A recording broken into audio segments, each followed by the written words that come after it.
Oop-hoop-a-doo. How are you? Boy.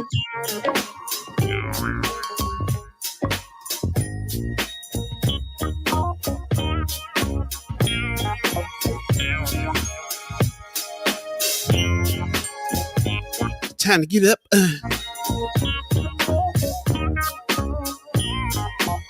First Sky Omaha Radio, First Sky Omaha in the morning. In the morning. Hey.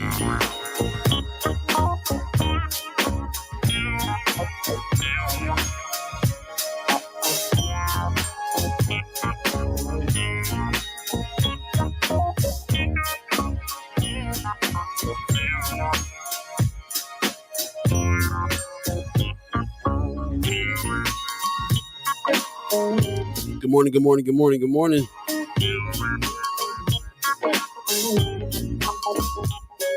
Time to get up. Move your body. Move your body. Move your body. I wish I could remember Homeboy's song. I'd sing it right now. What song What is was his that? name? What was his name in the red suit? Oh, country. Country. No halftime lover. Yes.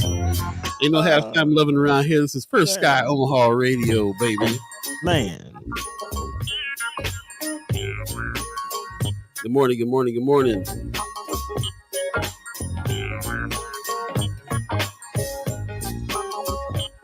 All right.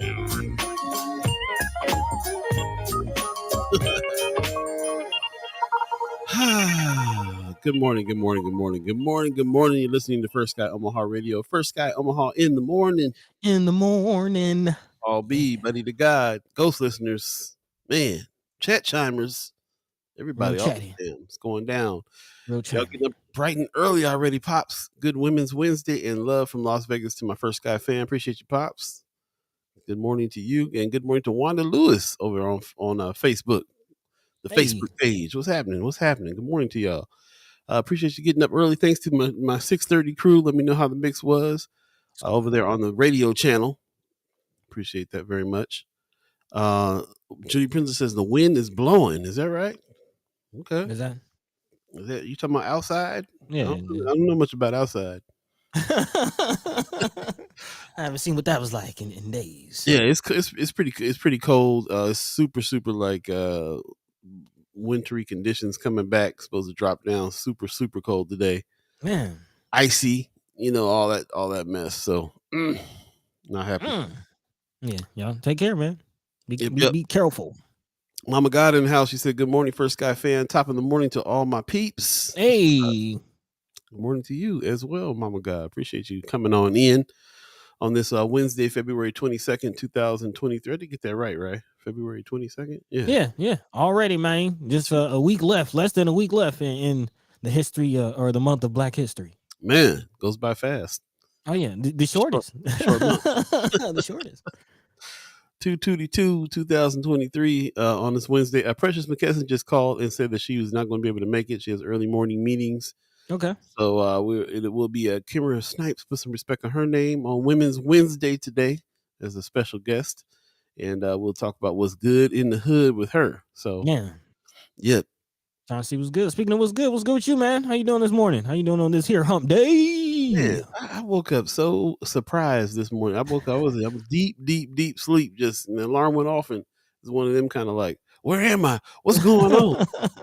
type of situations this morning. So it took me a little while to open the eyes, but I'm here. I kind of went into a deep dive last night on some hip hop stuff. Today marks the first time a hip hop act won a Grammy. That's Fresh Prince and DJ Jazzy Jeff for really rapper. Yep, they were the first ones to ever win a Grammy. Fun fact: they boycotted the Grammys because the Grammys would not give them the award on the air, over the air. They still had not been given hip hop awards out yet over the air. You know how you hear about people getting Grammys like behind the scenes and all the classical Grammys and all the stuff they don't want to air? Well, that used to be hip hop, not the sexy stuff. right?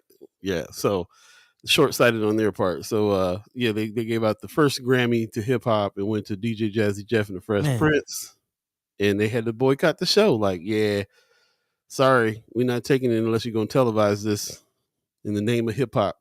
So did they not accept it at Yep. all? They Didn't accept it, boycotted the man. show. Wait a minute, I think they accepted the award and just boycotted the show. I gotta Oh, okay. Like, yeah, we'll take it, but we ain't gonna show up. or something. I can't remember what it was, but it was a boycott. It was a boycott. I think they just decided not to take it. Yeah. I'm trying to think. Is Will an ego? I don't remember that back in the day, man. When it went down, I don't remember that. I just remember them being down for hip hop like real hard. You know what I'm saying? Like, man, hey, that's definitely a hip hop move, big time.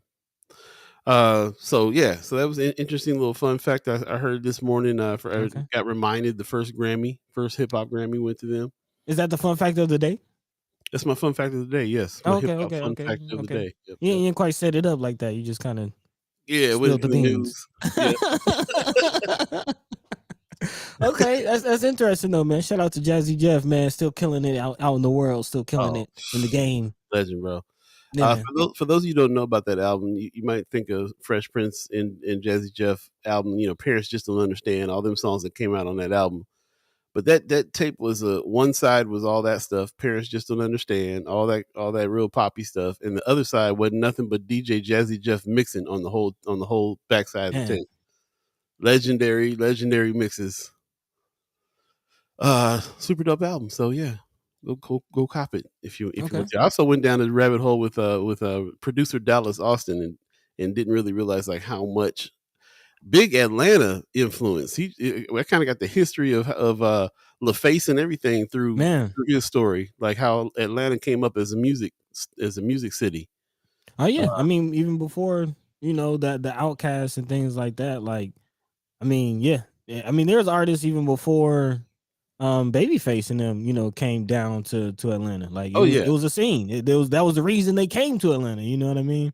Right, but there was a big switch. Like Babyface, like L.A. and Babyface were producing cats, suit wearing R&B cats, and when Dallas Austin came in, hip hop came in, definitely to Atlanta. So yeah, it's a trip, man. Looking at all that, just kind of digging into music stuff a little bit hard. I don't know what took me down that rabbit hole to look at that stuff, but it's pretty dope. It's pretty interesting history.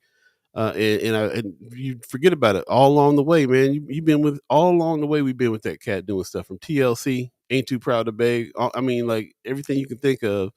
He is almost like he had a hand, and he was kind of the Quincy Jones of New Jack Swing and all that, man. Him and Teddy Riley were killing the game. Yeah, and the OG, my guy, Big X, is right there with him. Shout out to the whole Coalition DJ fam. That is so crazy, man. He shot it out. I was like, what? I was like, I gotta call Buddy. This is crazy. You're part of the Coalition DJ fam out there, and that's a big part of Atlanta music. Big part of the whole country, really. Like it's it's you get those DJs break music at radio stations and clubs everywhere. Yeah, I can start naming off artists, but yeah. And they a lot of artists still come through to play new music and perform their new stuff. I mean, Big Boy even came through, performed his new Boomerverse, I think is the name of his album. So yeah, man, like it's still that, still definitely, in the center of the culture. I love it. Hey, Mark Manor gives us a good morning. He says, out walking off of breakfast, and yes, the wind is blowing. You will get a nice spring weekend, though. It's not what I heard. I heard we getting sleet and everything else today. See how the weekend goes. Ariel's 402 says, oh boy, 188 subscribers, 2 new since Monday, race to 200. Yeah, we still trying to get 200 subscribers on YouTube, so tell a friend. Appreciate that. Pop says, Fresh Prince and Jazzy Jeff were cold-blooded back in the day. I don't think it was about ego. They were down for the scene. Definitely. Yeah, man. Yeah, especially, Jeff is still deep.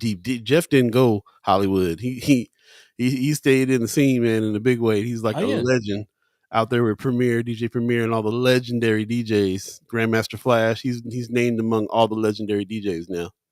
Man, I mean, even still to this day, as far as like DJs, when you think of DJs being the artists, DJs being like the act per se, you don't think of hip hop. You know what I mean? You think of like, the Danger Mouse, Mm. you think Skrillex then. yeah, what I mean, house, electric, EDM, those type of DJs. But even, yeah, again, to this day, Jazzy Jeff is one of the main DJs that I see, on social media, still touring. He still has like the DJ and the MC is the hype man still type of vibe, rather than the MC being front and center and the DJ being pushed to the back, which a lot of hip hop acts are. Um, but no, Jazzy Jeff is still killing it, and he's still leading the way in the technology side of it. Of like any of the new equipment coming out for DJs, any of the new technology coming out. Jazzy Jeff is usually one of the first people I'm seeing, rolling it out and testing it out on social Big media. time. I want to take this opportunity since we do have this platform and we have a lot of different listeners. There's everybody here is not into hip hop like we are, Mhm. but just want to make sure that you understand from us that DJs are musicians. DJs are main acts, and there are the masters in the game. Just like there's James Brown, just like there's Prince. There's masters in the game. Grandmaster Flash is a master. Man, DJ Jazzy Jeff is a master. DJ Premier is a master. man, Masters of their craft. Uh, like yeah, I'll put it like this: like we've been having this conversation about hip hop, being a culture, being being a full thing, and even the philosophical side of it. A lot of the DJs are like the grand masters. I mean, literally Grandmaster Flash. You know what I mean? Like the grand masters of the philosophy. I mean, we're getting into STEAM and STEM and things like that. When you really do the research, again, talking about rounding it back to what we've been talking about here on the show, youth having programs being taken away, what's available for youth to expend their energy. That's how hip hop was created. The music programs were taken out of the schools. The public schools weren't really doing what they were supposed to be doing. And then these people in the community started building, like they were building these first turntables. The turntables weren't supposed to do that. They were building this stuff and wiring stuff and soldering stuff together. Like this is computer engineering. You know what I mean? And it electrical built this engineering. whole economy and this whole industry from it. I mean, these are just young kids, Puerto Rican and so-called black kids from New York built this. So There you yes, go. it's a beautiful thing. It's a beautiful thing. 712 right now. If you believe in the concept of time, yes, please dig into it, look into it. Especially this year, the 50th year anniversary of hip hop is a good Yeah, time to man. kind of look into the history and the craft. Learn more about it. It is here. It's here to stay. That's what it is. We do have this is Women's Wednesday, but we do not have Precious McKesson coming on today. She just hit us and said that she got some early morning meetings that she has to take care of. So we'll be talking to Kimara Snipes, what's good in the hood, a little bit later on. This is also a big legislative day too. We got a couple bills that we can talk about that you might want to, if you're arranging to go down to the legislature and to support a couple bills. Today's the day on a couple of them, so we'll talk about that a little bit later too. Buddy, what else have we got on the agenda today for a Man, big news day today? Really, yeah, yeah. Well, of course, still keeping on the bill track. Today is a day to go down to Lincoln if you can. And actually, speaking of going down to Lincoln, shout out to our partners over at The Reader, who covered a story about an experience a few citizens had trying to give their testimony and down there in Lincoln, actually being denied the opportunity to testify. So we'll talk about that situation, give a little background in that. And kind of at that point, I would also love to hear from some of you who have gone down to Lincoln to testify and to give comment on some of the bills. Just give some of your stories, some anecdotes, some memories. If you have, would like to give some firsthand experience from you out there in the chat. So definitely let your mind be free on that. Also continuing our conversation with OPPD, looking at what's going on with that situation. Again, coal plants still in North Omaha, the health effects on the community, and what's going on with the closing of the plant. Again, kick down the road again, and conversation continues. So we'll jump into where that is. Shout out to Precious McKesson. Also, I believe Kimara Snipes and a few other people in the chat have been at the table with these conversations, but it is also interesting who hasn't. So yeah, we'll definitely talk about that and more. Also looking at Nebraska's prison situation. mm, Looks like they're pushing up the prison, man. New prison on the way. They're saying it can't wait. And then we already know another prison on the back of that. So yeah, more prisons on prisons on prisons. prisons Big on money for prisons the on state. prisons. Oh yeah, more prisons. So we'll talk about that and more. Of course, if there's anything on your hearts, your minds that we're not discussing, feel free to drop that into the chat. Let your mind be free. Let your voice be heard. Without further ado, we're about 15 minutes into the hour. Paul B, Buddi3 Da Gawd, all of you, let's go. Let's do it.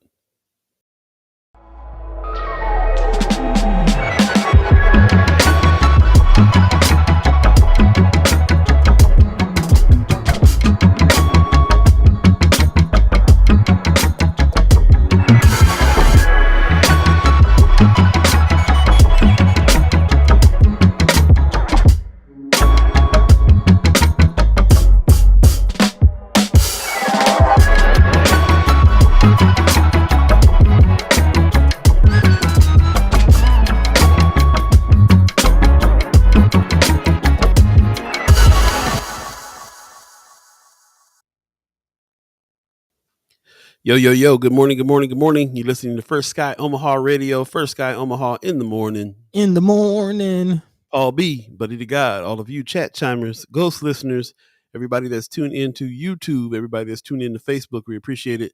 If you're on Facebook, do us a favor and share the show. Also, if you're on YouTube and you know how to share the show, please do it there as well.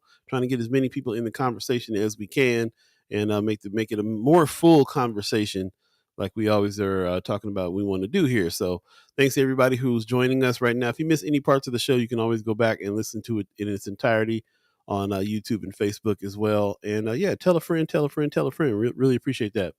Josh Tague gives us a happy hump day, friends. What's going on, Josh Tague? Good morning to you. Larry Keister says, good happy woo woo Wednesday morning. That's what's up. Okay, we got Friday and woo woo Wednesday.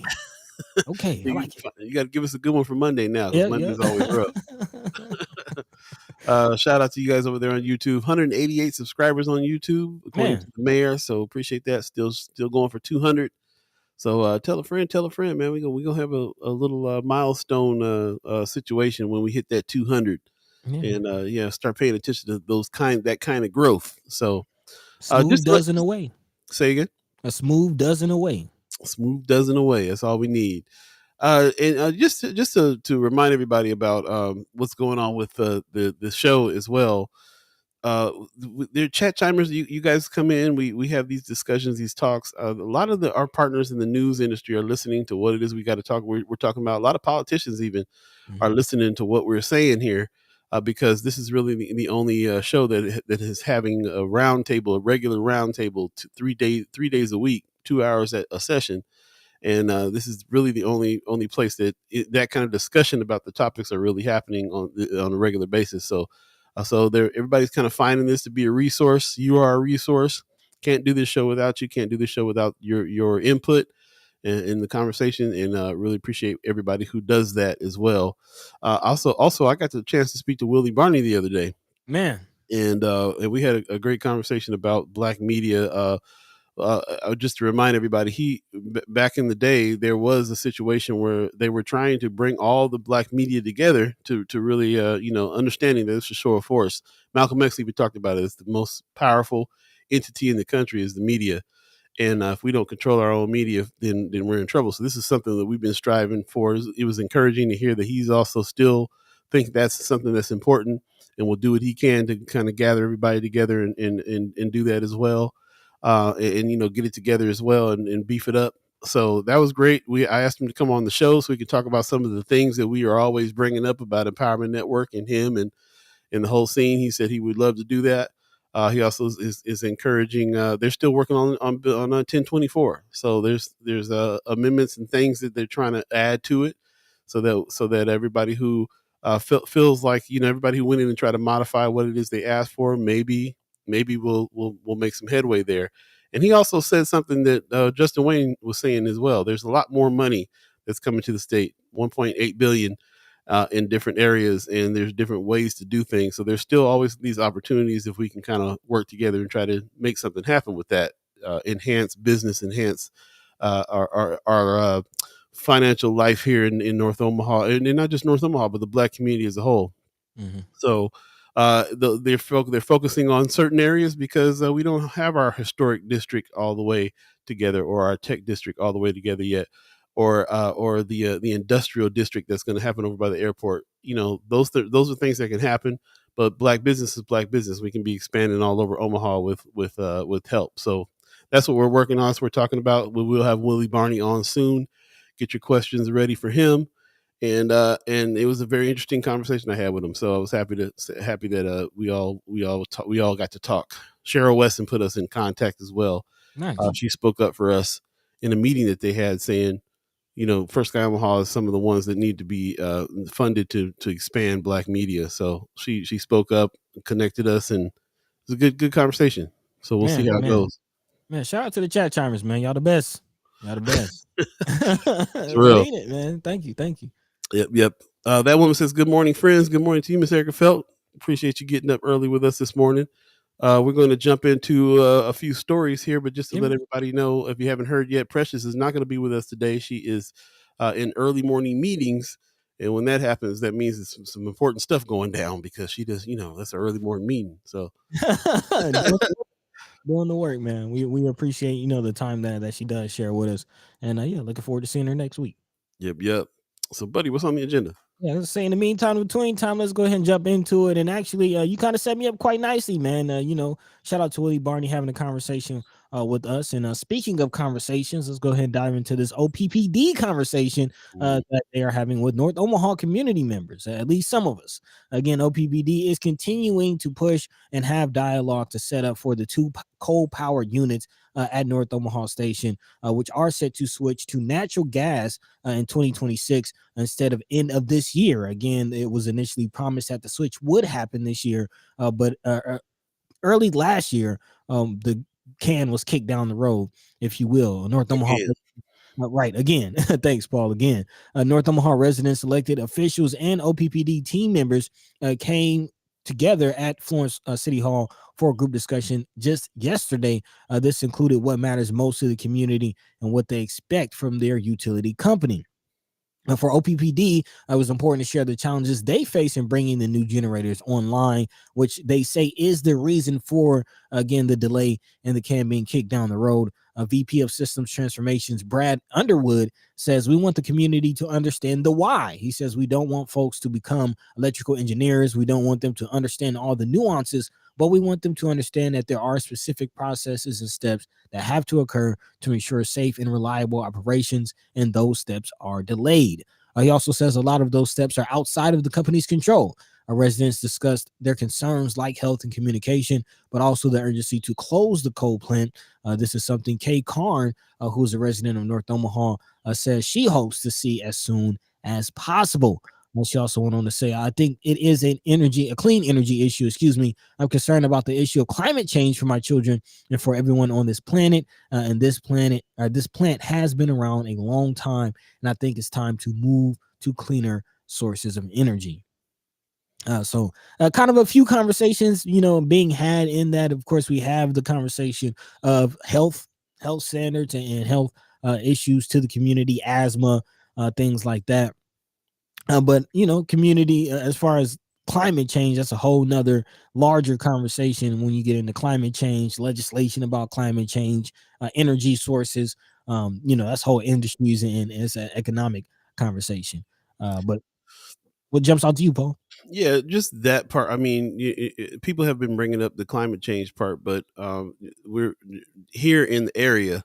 We're looking more at the situation that has to do with years of toxic air, right next to all of us here in North Omaha. So it's and then what it does, we can directly connect asthma and all kinds of different things to the fact that plant's there. What sticks out to me is this is probably the 8th or 9th time we've been talking about this particular subject, and each time it's a kick the can down the road type of situation. I think 2016 was the first I heard of it was supposed to shut down. So that'll tell you every year, every 2 years, they're kicking it down the road again. Here we are, 2023, and they're kicking it down the road again. And then all this amidst what's going on in the legislature right now, with them trying to with a bunch of lawmakers trying to restrict clean energy. So while they're kicking the can down the road on shutting coal plants, they're also trying to doing something that I think is counterintuitive to that. If you're trying to push if you're trying to stop clean energy stuff happening, wind and solar to be built here in Nebraska, how would you ever get to the point where you can shut a coal plant down if you can't bring those things in? So I think they're pretty tied, Mm. and that's what's sticking out to me. If we can get past that fight, in the legislature where these lawmakers are trying to stop clean energy efforts, I'm sure that OPPD is looking at that like, is that going to happen? We're going to have wind and solar. Is that even going to happen? Because if not, we better hold on to this coal and kick it down the road again. Just try to appease the people speaking up about it. You know what I'm saying? So, Mm-hmm. just feel real shady about that. It's kind of, it starts for me. Why is there a coal? Why is like the coal plant right next to the black community? You know what I'm saying? Like, Mm-hmm. of course it's going to be in economically depressed places or places with people of color. There's of course you're going to find a coal plant giving everybody asthma for decades there. So then you got decades fight of people trying to come in and say, get this out of here. And they say, okay, we will. Give us a couple years to wrap it up. It don't look like it's going to happen, even where they're kicking it now, to me, because if this other part of the legislature is here not bringing in other alternatives, then how would they be able to shut it down? Yeah, I mean, and to that point, the switch that is set to be made is to natural gas, and the question is that better? That's the other question, right? You know, I am curious if from the chat chambers, which of these issues that have been presented is kind of principal to you. Like, what's the thing that sticks out to you? Is it climate change? Is it the immediate effects to health? Of course, the cancer and asthma thing to the community. What about this is your biggest concern? That's a good question. Or is it lack of communication? Just a pure lack of communication between Or from an entity like OPPD with the community. or the lion, or the kicking the can down the road. You lie and Yeah, say you're that gonna part. turn it off today, and then you don't. Gwen Easter gives us a good morning. Good morning to you. Rick Fulton in the chat says, "Did you? Good morning to you as well." He says, "Did you know Miller Park Golf Course at Miller Park is the oldest golf course in Nebraska?" Did not know that. Vicky Young says, "Good morning. Good morning to you as well. Invite OPPD rep to the show." Yeah, we were working on that through Precious, because Precious and Kimara both are at the table here talking to OPPD about these subjects, or have been. Mm-hmm. So we've been working with them to try to bring find out the best person to kind of bring on, talk about this a little bit. But I mean, they ain't saying nothing. They're saying the same thing. I'm Yeah, not pretty really much. interested in what they have to say if they keep on saying another 2 years, Yeah, or whatever. and furthermore, it's like we don't, as this Brad guy says, we don't want folks to become electrical engineers. We don't want them to understand all the nuances. Um, and just saying that there's a delay, you know what I mean? Like it's basically saying it's too technical, but there's a delay, which kind of leaves things up in the air. Right. And how long is the delay going to go? So Very good question. Brother Knight in the chat, good morning to you. Says flatulence from the cows emit more CO2 than cars and trucks. It's something that we need to. Yeah, I've heard that too. We really gotta. That's something to really worry about in the state of Nebraska and Iowa, in any farmland states. You know how much CO2 is going out there. So that's what I'm saying. For me, it's not so much the climate change, the CO2 from there's if our coal plant got shut down, the whole country's that ain't saying nothing for the whole rest of the country. We're still gonna have the same kind of something major has to happen in order to shift climate change. I'm just trying to make it so that little man don't have no asthma growing up, 10 streets away. mhm. So that's all I'm talking about. Lucia Rodriguez in the chat. Good morning. She says, Buenos dias from the Diaz. Good morning to you. Appreciate you coming on through. In the DS. Brother Nice says, climate change is natural. We'll be looking at glaciers in the near future. For real. And volcanoes. Yeah, volcanoes too. They emit all kinds of CO2. There's a lot of stuff that's doing the job for sure. So to me, yeah, I'm glad they brought up the climate change situation, but it's not the biggest. To me, it's not the biggest issue here with all the talks about closing down the coal plant. That's not the biggest issue. Yeah. Is it? Yeah, yeah, yeah. We'll like to talk to a rep. We'll just leave it Yeah, there. yeah, we can absolutely do that. Anybody who you guys think we need to bring on, we will absolutely make the effort to bring them on and ask the questions that that there is to ask of them. So let's definitely do that. And like I say, in the meantime, we are talking about the bills that are out today. Shout out to the chat chimers that were in Friends of First Sky Omaha, talking about the clean energy in the lawmakers that are trying to block some of those wind and solar efforts. There's that bill's going out today, as a matter of fact, and if we'll be talking about all throughout the show in the HAPs as well. But if you're planning on trying to make it up there, in order to lend your support to the senators that are fighting some of this stuff, I think that's one to fight. So um, let me see if I can find it now. What did I do with it? As far as Uh, the name of the bill. LB 255 change intimate domain and renewable energy generation provisions relating to certain power suppliers. So this is one to fight, actually, because they're trying to pass a bill that would restrict solar and Mm. wind energy, and we need that. Brother Knight said clean energy is a good thing, but will it outprice black people? In is the question. It's a good It's a good question too. question. Yeah, the cost of it bringing it in, very true. But in the end, if you get catching cancer and catching and asthma and everything else, what's the price there? What's the cost there for healthcare in the area where you got burning coal happening? So lots of questions. That, of course, we'd like to hear what the chat chimers have to say about that. So if you guys, what's your thoughts on this whole issue? We keep on talking about it because there's progress being made. People sitting at the table talking to OPPD. Yeah, I will say that the as far as the changes, the conversation does seem to have ramped up, and there are now people who have more of a stake in the situation. Being able to chime up and be heard more, which I guess is a step in the right direction. But I will say we will be having these types of conversations more. Shout out to our partners at the Reader, who Mhm. will be going more into climate change reporting and climate change things. And it does matter. There is some kind of there are connections and there are impacts to us. Both economically and just general quality of life. So if there's questions or things that interest you in that regard, let us know, and we'll definitely pass that along to our partners at the Reader who have resources to maybe investigate and report on some of those things. There you go. 7:32 right now. If you believe in the concept of time, Brooke Allen gives us a good morning. Good morning to you. Appreciate you coming on in. And we are. This is Women's Wednesday. Just to give you an update, Precious McKesson said that she has early morning meetings and could not come through today. So we will be looking forward to speaking a little bit longer with Kimara Snipes. Put some respect on her name. Seeing what's good in the hood a little bit later on in the show. So stay tuned for that. Meantime, between time, we got a heavy news day actually. So Yeah. we're going to jump into a couple more topics, buddy. What's on the agenda? Man, well, we'll kind of keep up with development and jump into the South Side, looking at South Omaha and what's going on with the potential there as far as the economic development department has recognized. According to the article that they posted, the Department of Economic Development has established a new office at 2909 Edward Babe Gomez Avenue in the Automotive Training Center building on Metro Community College campus. So that's the South Omaha campus.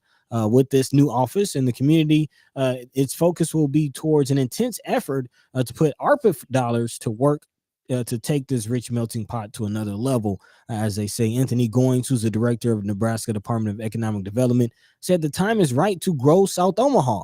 With the creation of the Economic Recovery Division through LB 1024, DED is investing tens of millions of dollars into South Omaha community. According to Goins, he also added that the DED had been looking at developing a strategic South Omaha presence since before LB 1024, but passing the bill accelerated the creation of the office. With the new DED office, Goins credited previous Governor Pete Ricketts for his support and thanked newly elected Jim Pillen for prioritizing it. And he also went on to say the goals of the office are to promote economic inclusivity, create high-paying jobs, and support the overall growth of South Omaha, citing Metro's community college as a key partner in that effort. So looks like the Department of Economic Development and Metro are getting ARPA funds. Am I hearing that right? Well, I do know that those that one the big money that's coming, the 1024 money that's coming was coming to both North and South Omaha. Right, right. Tony Vargas helped bring some money to South O, and this is the first I've heard about where it's going to get spent. I do kind of find it interesting though um, that there's Brother Goins was saying this it's now time to bring this kind of economic growth to South Omaha, Mm-hmm. in particular South Omaha. I can't. There's nothing for me to dispute on that. I think that there's also opportunity to grow North Omaha as well. And I don't want to, I kind of want to look at things. We try to look at things as East Omaha as much as we can, but Mm-hmm. the needs of North Omaha is different from the needs of South Omaha, and it's just making me wonder about that situation. Last week and the last couple of weeks, we've been talking about the demographics of North Omaha. That's definitely changed. Mm-hmm. Haven't really talked about the demographics of South Omaha and how if that's changed as well. I'm sure it has. So what is the economic need out there that the DED would feel like this is a good thing to do? And this obviously has been something that they've been planning on doing for a while, which is the reason Yep. why they applied for the ARPA funds for it. So yeah, this is kind of like first information on it for me. I'm kind of like, well, I got a couple questions I want to throw out and hear more about what's going on and why. Yeah, I would definitely, love to hear Kimara's take on this, and this is something we could bring back up when she comes on later, especially when Canopy South. As far as Canopy South's role in this, if you remember, Canopy South was the organization that was looking at the projects on the South Terrace projects, to redevelop them, and they were going door to door, and there was some communication with the community, but the question was how much communication was being had. What was the plan? What was the vision? Will there be displacement with this? And Canopy South is a part of this. Some of the money Mm. came from this effort.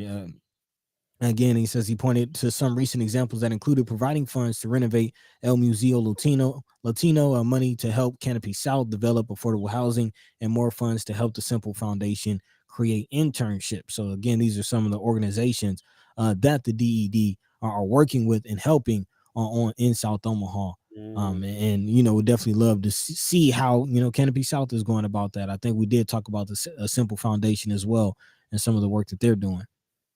Okay, that's interesting. That's interesting to me. I can't wait to see what's going to come of this and how this goes.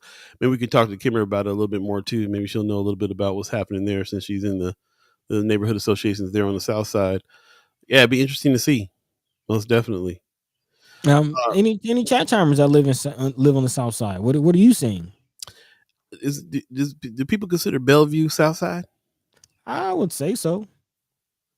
Okay. I mean, Bellevue's it's Bellevue. It's its own city. Like it's the right. city of Bellevue, but it's in South Omaha. You know what I mean? And it's not too far.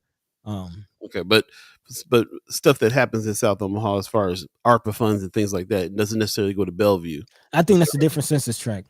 Okay, all right, that's what I'm wondering. Yeah. In the chat, real quick, Brother Fulton is saying Mayor Stothard is going to pay Miss Gonzalez the $1 million Omaha owes her or wait till the appeal, which will take 18 months. Yeah, we have that in the headlines. We're definitely going to get to that story as well. Talk a little bit about what's happening there. We've been following that story and talking to the family members and everything else about some of those things that's been going on. So interesting that was in the news today as well. Also in the chat, Marianne Williams, good morning to you, says Republicans in the legislature have done everything they can to stop solar and wind power in Nebraska because they are invested in and owned by oil. Mm. In reference to our last story there, talking about the coal plant conversation and what's going on with the bill today that they're trying to block. They're trying to block solar and wind power again. And this is definitely something if you want to help stop the blocking of it.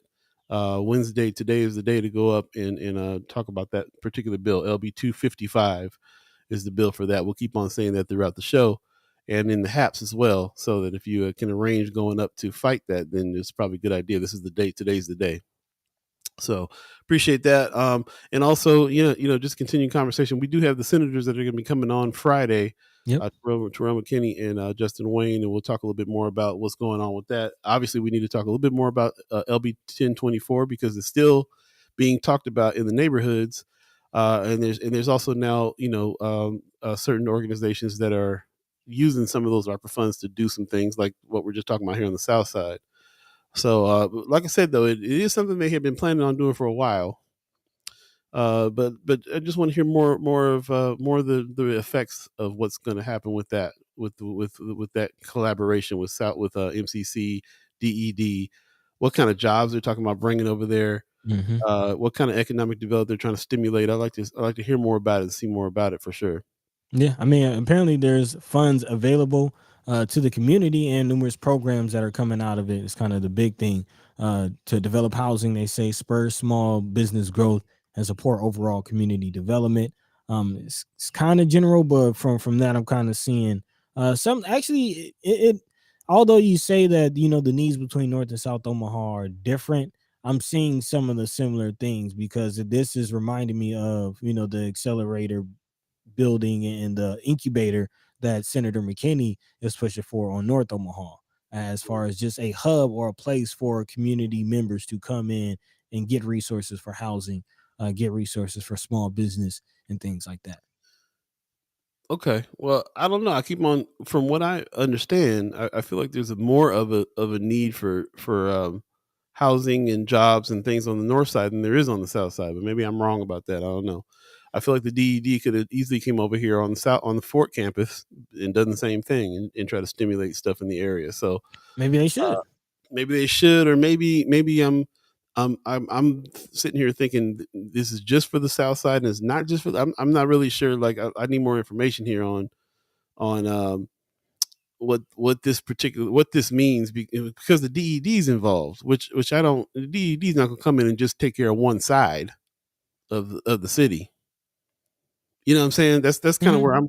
It's making me say I need a little bit more information on that part. And furthermore, I am curious, like, is the DED getting a part of these ARPA funds? Is a portion of LB 1024 going to the Department of Economic Development, or are they? Yeah, maybe I'm misunderstanding that. Yeah, But and nobody's gotten those funds yet either. So these are plans here. These are what exactly is happening. So to me, it was kind of intro article. yeah, I mean, it's from the department itself, but it's interesting that this development is going on. It is. It is very very interesting. I'd like to hear more about it for sure. Unless anybody in the chat has any more information on that, let's move on from that topic. 7:43 right now. If you believe in the concept of time, well, here's Wanda Lewis. Wanda Lewis says that's what South Omaha chose to do with their funding. Okay, Mm, yeah, okay. yeah, it makes sense. Okay, so that makes sense. So basically, like Justin Wayne push on the north side for the business park at the airport. That was kind of their major project. And are you saying South Omaha is pushing for this DED project with the South Metro campus? Kind of make yeah. I can hear. That's what it's feeling like to me a little bit. Yeah, we'll see.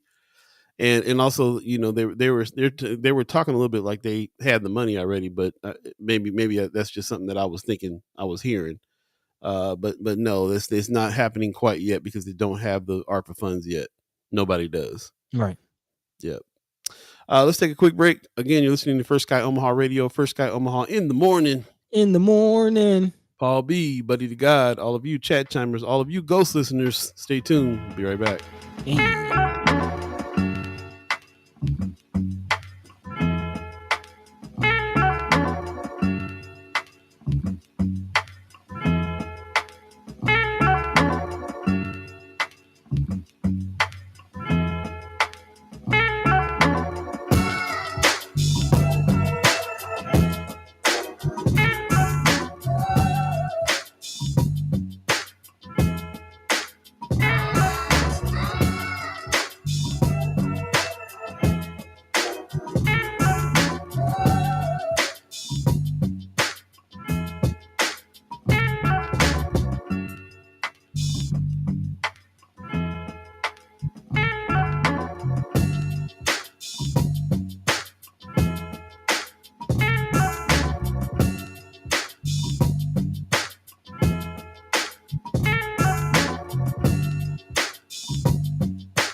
Welcome back. Welcome back. Welcome back. Welcome back. Welcome back. You're listening to First Sky Omaha Radio. First Sky Omaha in the morning. In the morning. Paul B, Buddi3 Da Gawd, ghost listeners, chat chimers, everybody in the house. Appreciate everybody joining in with us right there. Shout out to Jose Knox for that groove right there. Oh, okay. That's fire trucks. I was like, what's going on outside? Appreciate everybody that's in there. Arios 402 says, hit the like button. Appreciate that, especially if you're in YouTube. Shout out to all the YouTubers. Marianne Williams is also giving us some information today. This is some stuff that we're talking about throughout the show and on the HAPs. But today, judiciary, McKinney is creating the Malcolm X holiday. Wayne, African American Affairs Commission. Wayne allows felons to vote. Few things going on in the legislature today. So if you had planned on going up and checking some things out, here's a few. Those are a few bills that we need to support.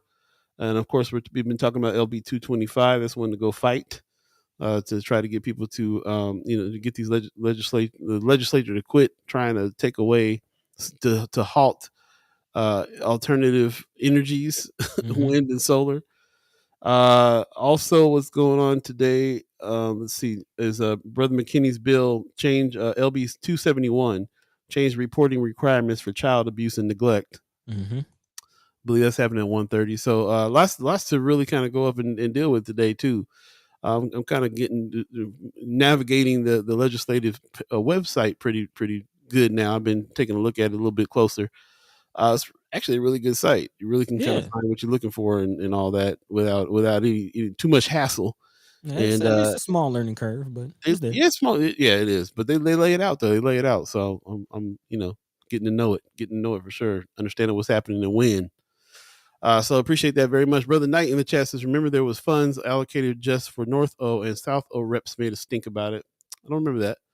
I'm not really sure. I know that when we came in on this subject with LB 1024, they were allocated for both North and South Omaha, and also parts of rural as well was going to get some of the funds. So that's where we came in on that. In the meantime, between time, y'all good? Your mouse back? Nah, it's the kids this time, not the mouse. I didn't see the jerking motion that she did last. I was like, maybe it ain't the mouse. But no, it's not the mouse. All right, that's cool. By the way, before we get back into it, man, you did say a couple days ago that you guys got approved for a house, so you're gonna be moving soon. Yeah. I should be moving tomorrow, actually. So I was gonna say this coming up then this weekend will probably be a big move. Yeah. So hopefully by Friday I'll be back in. Oh, okay. Life is God Studios. I like it. Life is God Studio. That's what's up. Appreciate that. Yeah, man. Let's continue on. We do. This is Women's Wednesday. You guys, people are hitting me up on the text right now. This is Women's Wednesday, right? The sister's gonna be on.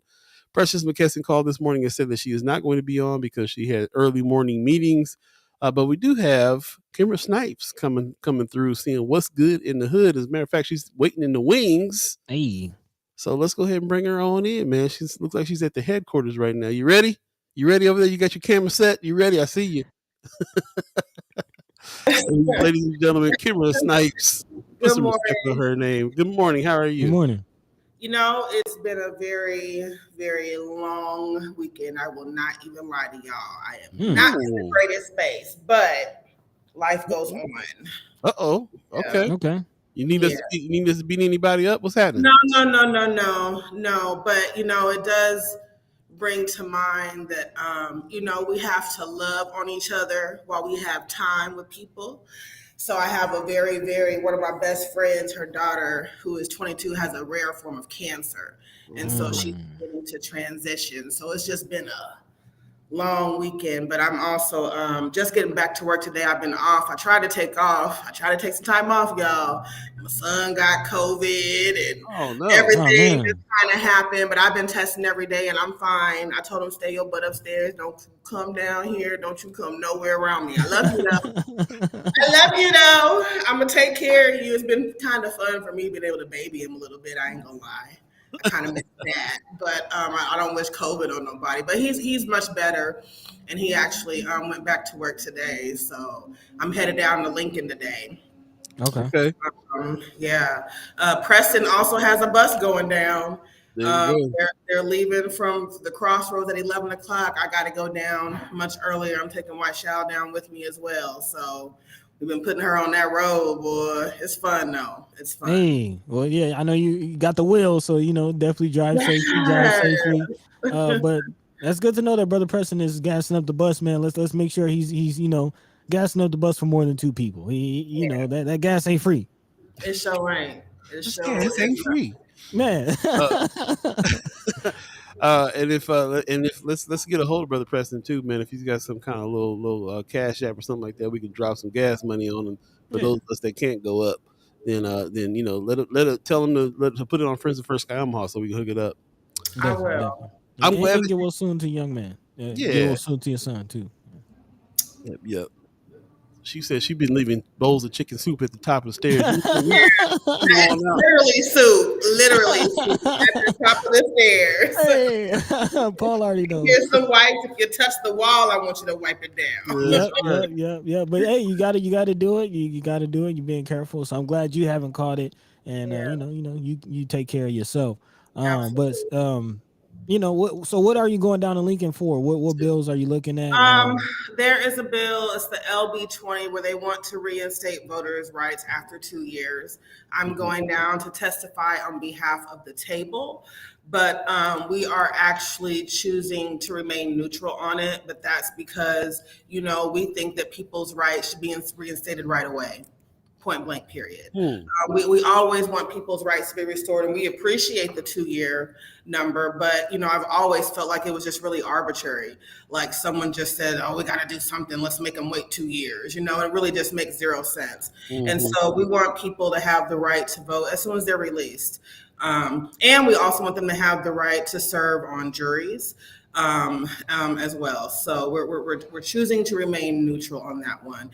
And if I can find the time, I'm also going to testify on the bill for Malcolm X the holiday.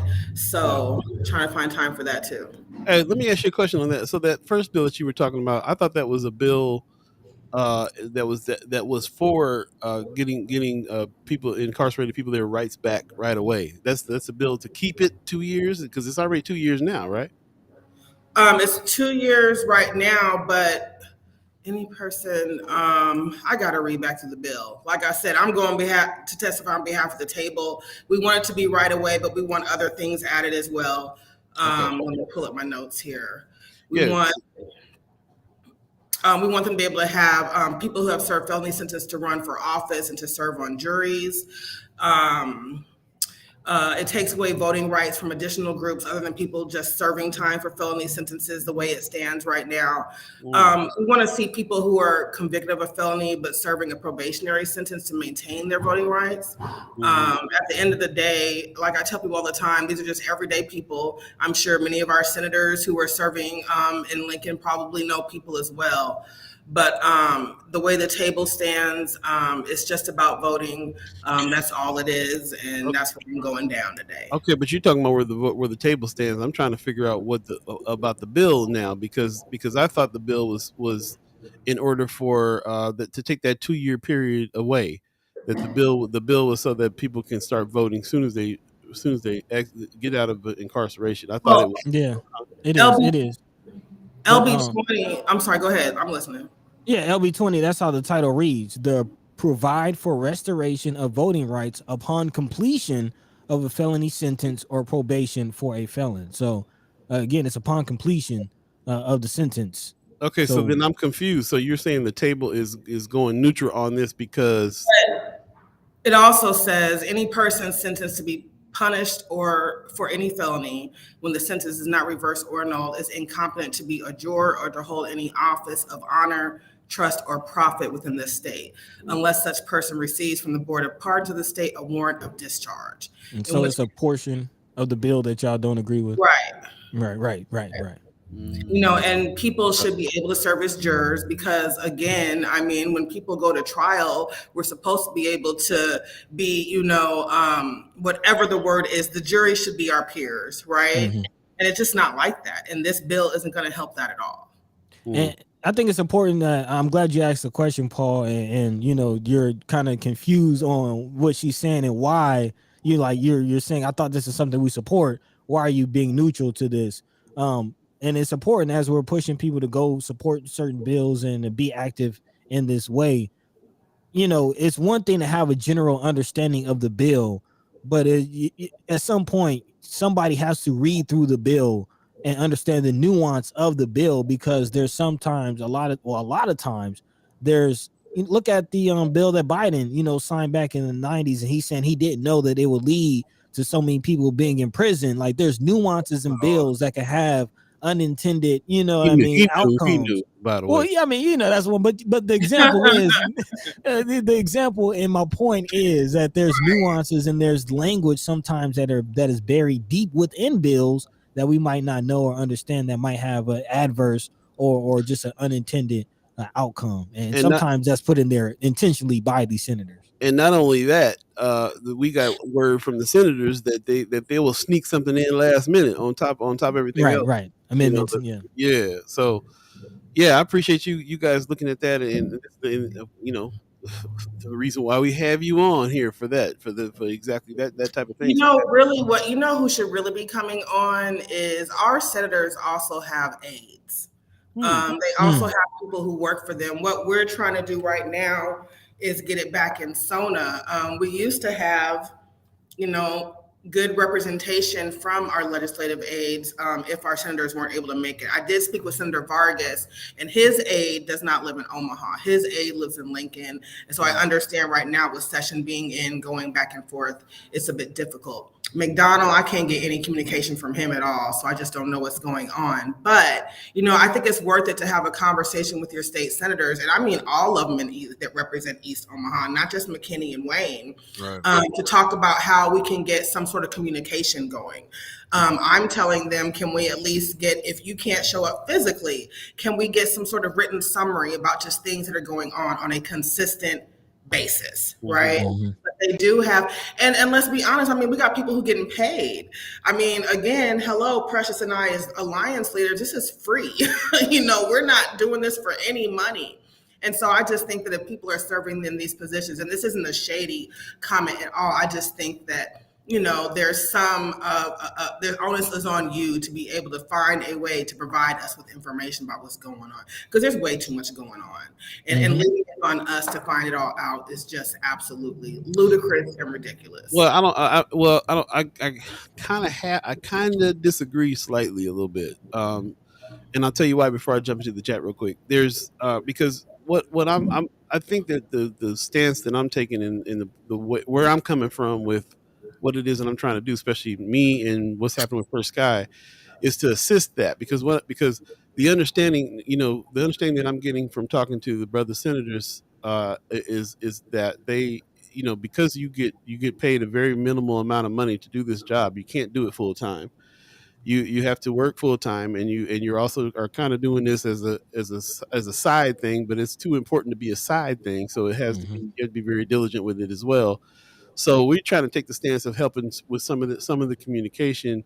But I understand, but I like what you're talking about. With the aides ought to be able to, right, because they make more than the senators, right? Right. So, and I'm not saying that they're not doing their job. All I'm saying is let's be strategic and think about roles and what these roles can serve. Because Don Pricer, I go back to him. Don Pricer, he's on my leadership team for SONA. He used to be a state senator. He's a city councilman in Bellevue right now.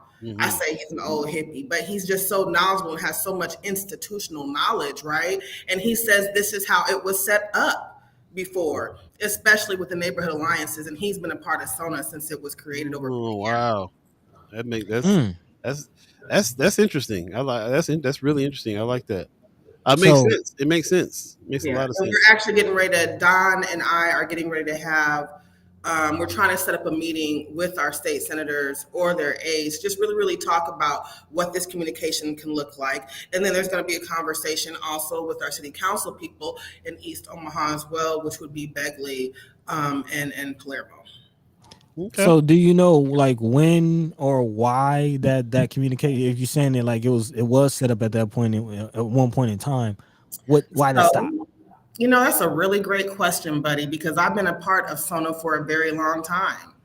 And I think part of it is COVID. I think Okay. that's part of it. I sometimes wonder, and y'all know I can't help but be real, I sometimes wonder if there wasn't somebody else sitting in this position that I'm in, if the communication wouldn't be different. I really do wonder Well, because nothing to wonder about that. It absolutely would be different. You're gonna be way more diligent than because it's another unpaid position that you're doing with your own time and so on and so forth. So, you happen to wrap up what it is that you're doing in all the rest of your political life. But a lot of people who even just go to the neighborhood association meetings aren't as involved as they could be or maybe should be. But yeah, I definitely think you in particular have been very diligent at bringing some of these things, even finding out that these things existed and bringing them back. So yeah, that's definitely you. I'm going to jump into the chat real quick. Gwen Easter in the chat says I'm on the 14th commissioners on the Commission of African American Affairs.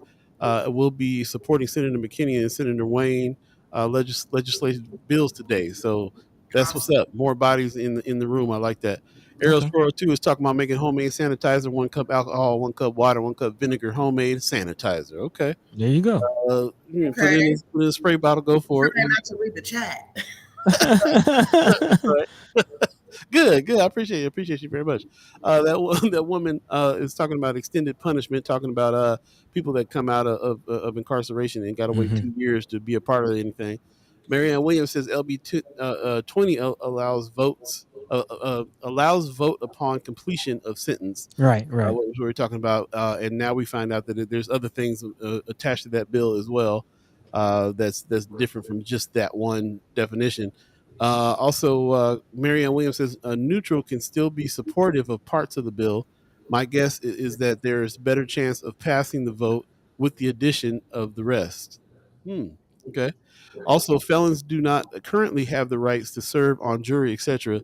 This doesn't take anything away from them, but I understand Kimara wanting more. Always ask for more. I hear that.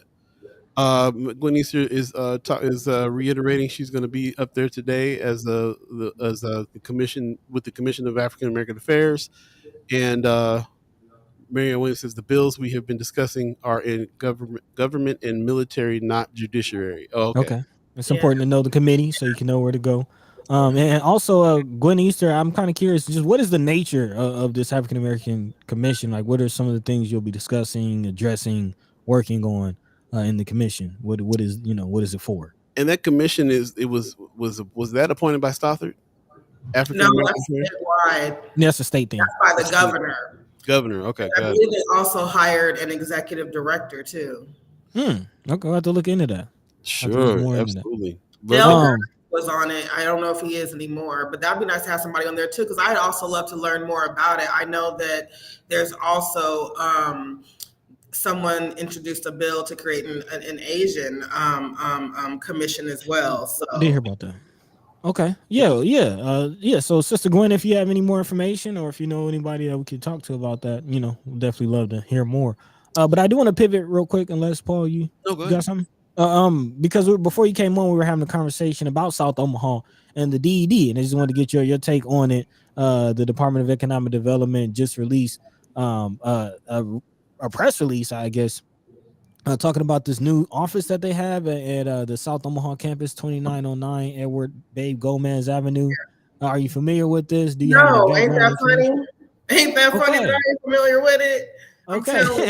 So what's your take? What do you have you heard this news yet? Anything? I saw it this morning on the news, and I was like, wow.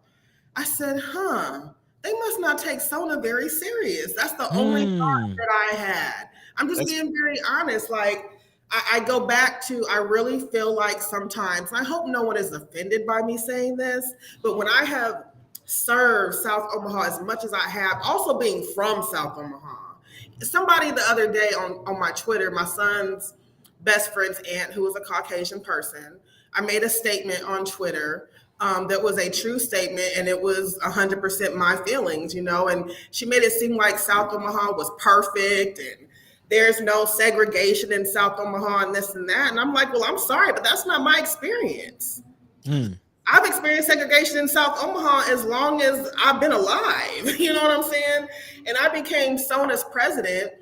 I'm their first Black female president. I think the only Black president they had before that was when it was created, because one of the creators was also a Black man. And I do honestly feel like I get different treatment. I really do. I became president of SONA, and I had someone within the organization who I had known for forever. We were best of friends, right? I become president, put my foot down, now I'm Donald Trump. You know what I'm saying? So the treatment of people, I tell people all the time, man, it's very different being a Black person in leadership outside of North Omaha. And it's a lot, People tell me all the time, you should move to North Omaha. I'm like, no, I live in South Omaha. But shoot, sometimes I'm like, you know what, maybe I should. You know what I'm saying? I might get more respect. So I don't know. There's a lot when it comes to South Omaha. As far as the ARPA goes, Don and I are getting ready to have some meetings with some people because, I serve on a commission for Heartland 2050, and the gentleman from Olson comes and does a presentation, says that I can do this presentation for other organizations. I say that's awesome. I'm going to reach out to you as the president of South Omaha Neighborhood Alliance. We'd love to have a presentation specifically to South Omaha. Email the dude, and guess what? Silence. That was December. I ain't heard from him one time. And I know you know who I am because I told you who I was and how I felt about this whole situation when I saw you at Metro. I didn't even know it was an option to have anybody from Olson to come speak anywhere. That's the first I heard of that. Yes. And so, but apparently it feels like it's for whoever they want to, because he won't respond to me. So it's just let me ask you about that on that point, because I did mention, and it is mentioned in this article, that the DED, is a part in as far as development. He says, we've already committed millions of dollars to support the development of South Omaha, referencing El Museo Latino, Canopy South, and the Simple Foundation. And I know we've had a conversation with Canopy South, and their, I guess, attempt or, plan to develop the Southside Terrace. What are your thoughts about them being involved? So my thoughts are this. Canopy South, when Cesar Garcia, who is over Canopy South, first came around, at that point, I had already been advocating for Southside Terrace throughout this process. I believe I mentioned before how I went down there to a meeting about 2016 and kind of just kicked the door in. So Cesar, he was very, I felt like, open. He communicated with me whenever I reached out. He answered my questions and this and that. ARPA started happening. And that's when I started following this money, asking all these questions, this and that. I'm not sure how I feel about Canopy South right now.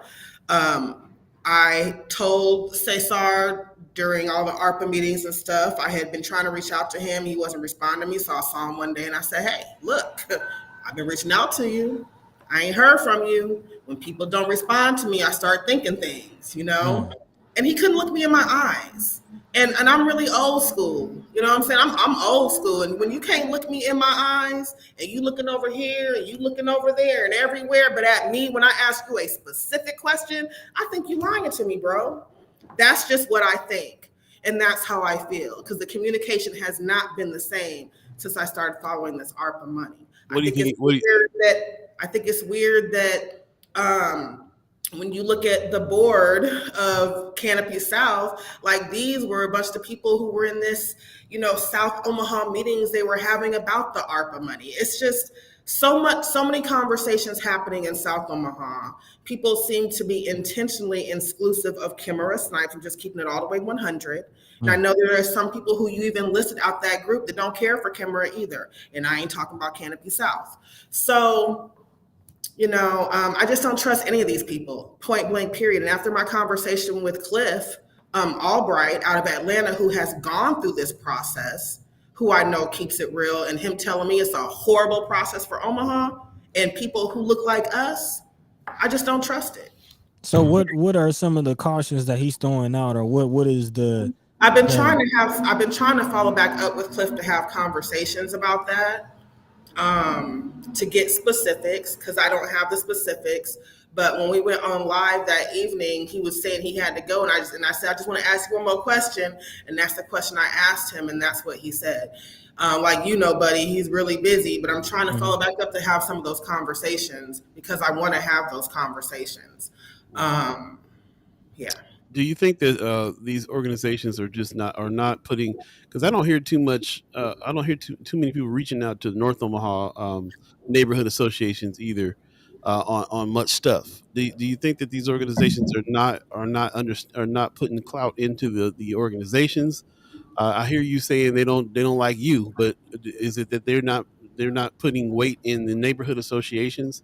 They definitely aren't, but why would they? I know the city has their planning department, they have their neighborhood directory and their mayor's neighborhood grant, but I'm talking about real investment in neighborhoods. One of the first of those just being proper communication. And I know the mayor has her community liaison, and Yesenia is really nice, you know what I'm saying? But I think we just need more than that. Real serious investment in neighborhoods. I've been trying to connect with the mayor of Kansas City because in my research, they do neighborhoods really well. I would love to learn more about what they do, specifically how the city invests in them. So. Okay. Well, we appreciate your comments there on that news story from this morning.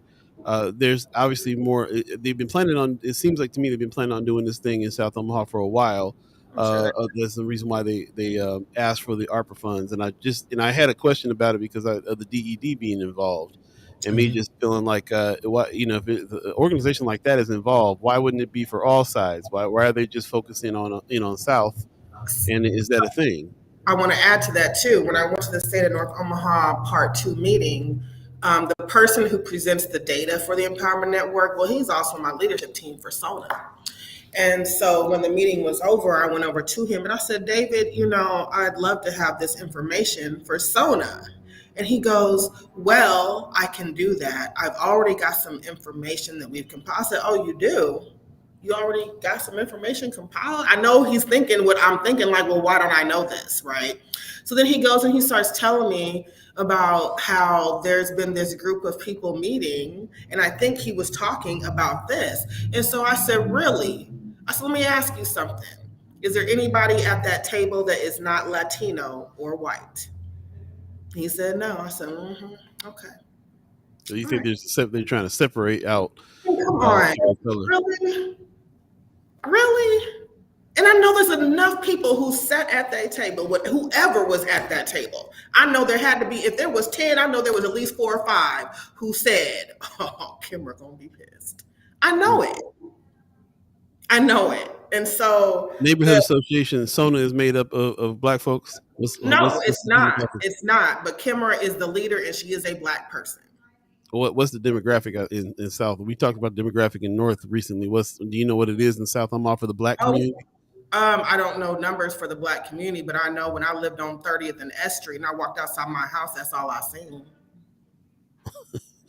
I'm going to jump into the chat real quick with some questions. Ty Williams is asking, when I attend the meetings, do I go to the Capitol building? Which room do I go in? What's the protocol? I have never been. Can you give a little rundown of just how on a bill? The easiest thing for you to do would be to walk to the center of the building, and they have this very large desk. Tell them which bill you are there for, and they will point you in the right direction. They also have people running around in these red coats, and you can stop and ask them to. That is my best advice. I get lost walking up in that place. So, okay. Yeah, it's like, oh my God. I don't know which door I came in. And each bill, is being well. There's going to be a few places that some of these bills are going to be discussed. Is that right? Yep. Yeah. So you got to look Different it up. rooms, different, yeah. It's a You got to maze. look up the rooms, and then if you get stuck, try to look up the rooms, and if you can't find them, then ask the redcoats. Is what you're saying? I'd say ask, just ask them. Okay. Trying to get to the website to me is difficult, so I couldn't even imagine a lay person just trying to find a room on there. I would ask them, but I will share my email if you tell me which bill you're interested in. Yeah. I will have Arlo, who is my policy person, try to give me that information, and I can try to share it with you like that. I'm going to be leaving here in about 30 minutes, but I'll be checking. So I will give Paul my email. That'll work. That's what we really encourage, is that everybody kind of get together and go. So everybody can support each other on that trip. And remember, brother Preston Love Jr. is going to take a bus up if anybody needs a ride in order to do that as well. Another question, Vaughn Chapman in the chat. Good morning. Says, does the NDP have a messenger problem? Nebraska Democratic Party. Yeah, it might be have a message. Here's the thing. I think everybody has a messaging problem. Yeah, I'm not sure.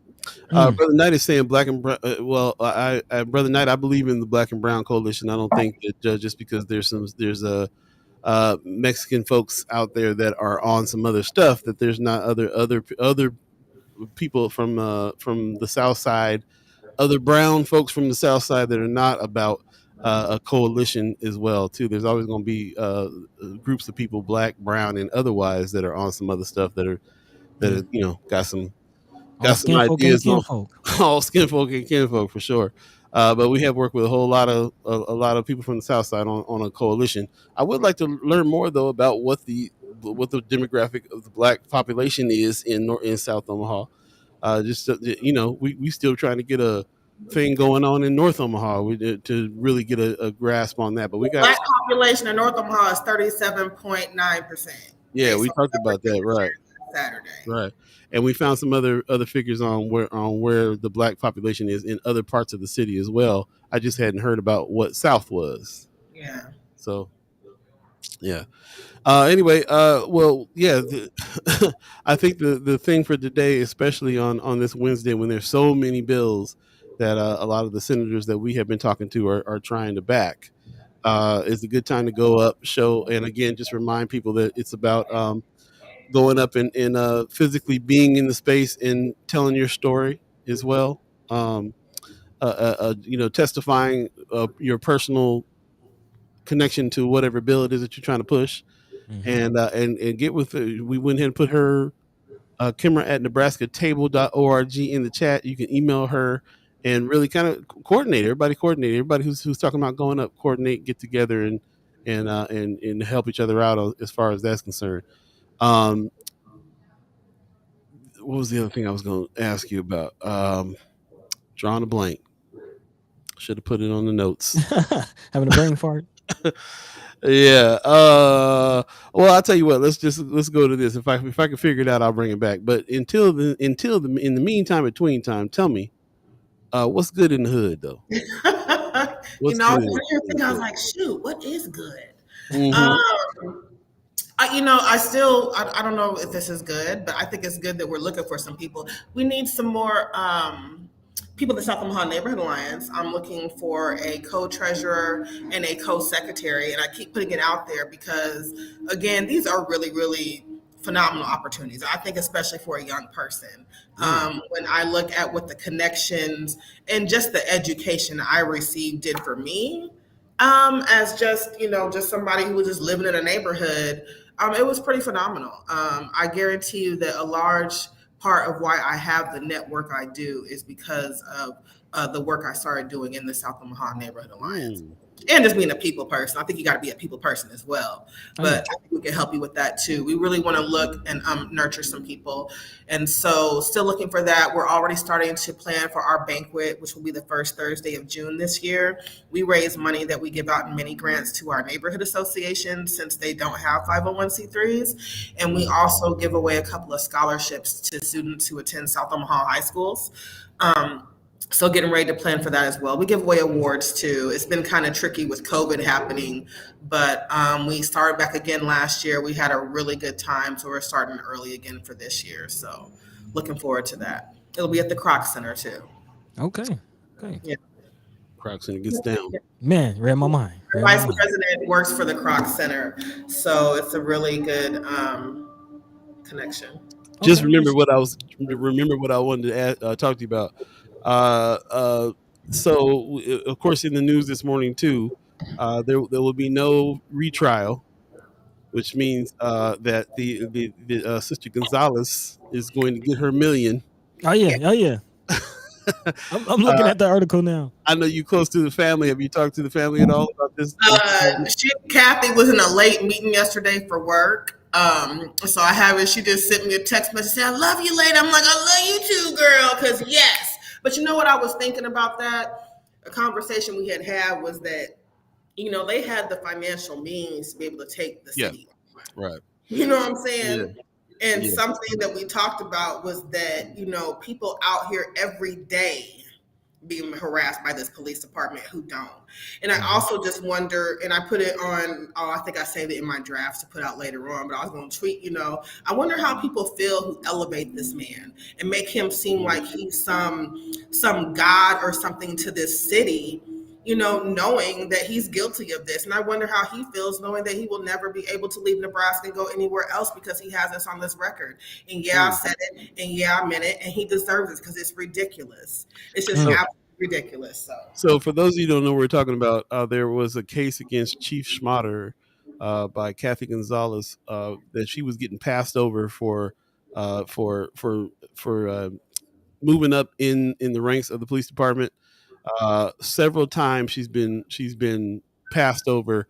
She ended up suing, ended up winning, and then they postponed. They said they appealed and tried to say, we need to go to another court. The other court said, "Nah, you're not coming here." And she ended up. So now they have to pay. Now the city is going to have to pay her what they settled for. She won the case. So it's a case against discrimination against the police department, against Todd Schmatter in particular, and now it's $1 million win for her as well. Like it's a significant amount of money, significant case. Of course, like Kimara was saying, she had the means. Her and her husband Greg Gonzalez, who was running for sheriff, we've had on a couple times. They work in the police department, so they had the means to pay for the lawyers and to do the things to fight this case, because of course it was going to be a fight, big fight. But she did sue and win, and now yes, this is on his record. He is a chief that has discriminated against a woman, raising, moving up in rank, and everything else that she's supposed to be doing. So that was the latest development on that came out this morning, or last night actually, and we just wanted to mention that because we have been following this case and talking to the members of the family. We talked to Greg about the case, and so on and so forth. And here we are on the other side of it now. So really, really interesting to think about that. But if that's what's happening to this white lady, what's happening to everybody else in the police department? What's happening to the people of color in the police department? What's happening with discrimination everywhere in the police department? And I want people to know why I support Kathy so much. I knew Kathy before I knew Greg, by the way, because Kathy was also the captain of the Southeast Precinct. So I met her actually through SONA. And South Omaha has a very sordid history with the police department because of Jimmy Wilson. And again, Kevin Allen, who's sitting in prison serving time for that, I've known since I was 6 years old. Grew up in church together. I still talk to him now to this day. And so, because of this history, it just exists. And Kathy, she would come to my events and she would talk to everybody, including South Family OGs. And, I appreciated that. The willingness to have this conversation and just chop it up. And they told me they appreciated it too. And so Kathy has always been someone who showed up, and it seemed like she got it, in my personal opinion. And so, I just appreciate her. So you have feelings about Chief Schmatter. Like, why do you think he would not, raise somebody like that? I can only assume, right? And it seems to me like I don't know. Maybe got a We, problem with women. I don't know. we, I we, can't. don't, I can't we don't assume. we don't have Okay. to assume. There was a court case. Right, It right, sure right, was. right. And if you He was go, he lost being he was discriminatory to her because she's a woman, because her last name is Gonzalez. All this stuff has been talked about in here. And the court has decided that is a fact. It's the fact enough for them to have to pay $1 million about it. and it really was hard for them to not come back. With the one day that I went and the stuff that I heard, I was like, I remember you telling us. kidding me? Like, so also, I really believe in paying attention to people's behavior, right? And it was very telling, and it's very scary, because if you act like that with one person, you acting like that with other people. Let's just keep it real. It's just your nature as a human being. Right. And so I was very disappointed, because I remember Taj Schmaderer was actually guest speaker at a Sona banquet one year. And it was after he was first here, and I was just getting really ready to know him. I think I was just a secretary in Sona. And he was saying all the right things, that there's a reason why we have crime. It's not because we have bad people. It's because we have poverty and this and that. So he's really good at saying the right thing. He's a really good speaker. He's really good in person. And to me, it's not means you're a politician, I guess. You're just not elected. And so he had me fooled. I'm just very, very, very, very disappointed by his behavior, because again, leadership trickles down from the top, period. And if you like that, we got 900 police officers, I'm thinking numbers statistically, who else is like that too? I hear that. Well, yeah, just wanted to get your take on that. I know, like I said, you're close to the family. Just wanted to hear what you had to say on that tip. Good outcome. Last time we talked about this, it was like they were going to try to send it to another court, and we were like, here they go. Here they're going to mess with her. She won, and they're going to try to appeal and mess with her. Rick Fulton in the chat says, I talked to my attorney, and he said an appeal would take 18 months and will never overturn the jury. The jury has spoken. That's it. And this was an attorney says this, and that, and it's a done deal. They owe her this money. She won. That's really what's going to happen here. I'd be really, really surprised if anything, came to it after that. Rick, he also says Omaha City Attorney that appealed this case, Michelle Peters, has accused the city, has filed a discrimination case against the. She had it filed during the trial.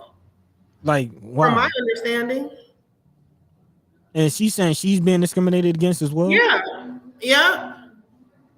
Ain't that funny? I'm telling you, it's just a whole hot mess. Oh my goodness. Okay. Yeah, and again, if that's how they're treating their employees, what does that mean for us? Exactly. It means that we have to show up. Period. We have to build our power. Yeah. Point blank, period. And we got it. We just gotta build it. We got the power. I'm just saying. I'm gonna end it with a comment by Cheryl Weston. She's in the house. Good morning to you as well. She says, if this is happening to a white woman, what is happening to blacks? This is what I'm saying. Blake Miller gets to finish high school, graduate, charged with manslaughter, and gets 48 months probation for killing his best friend.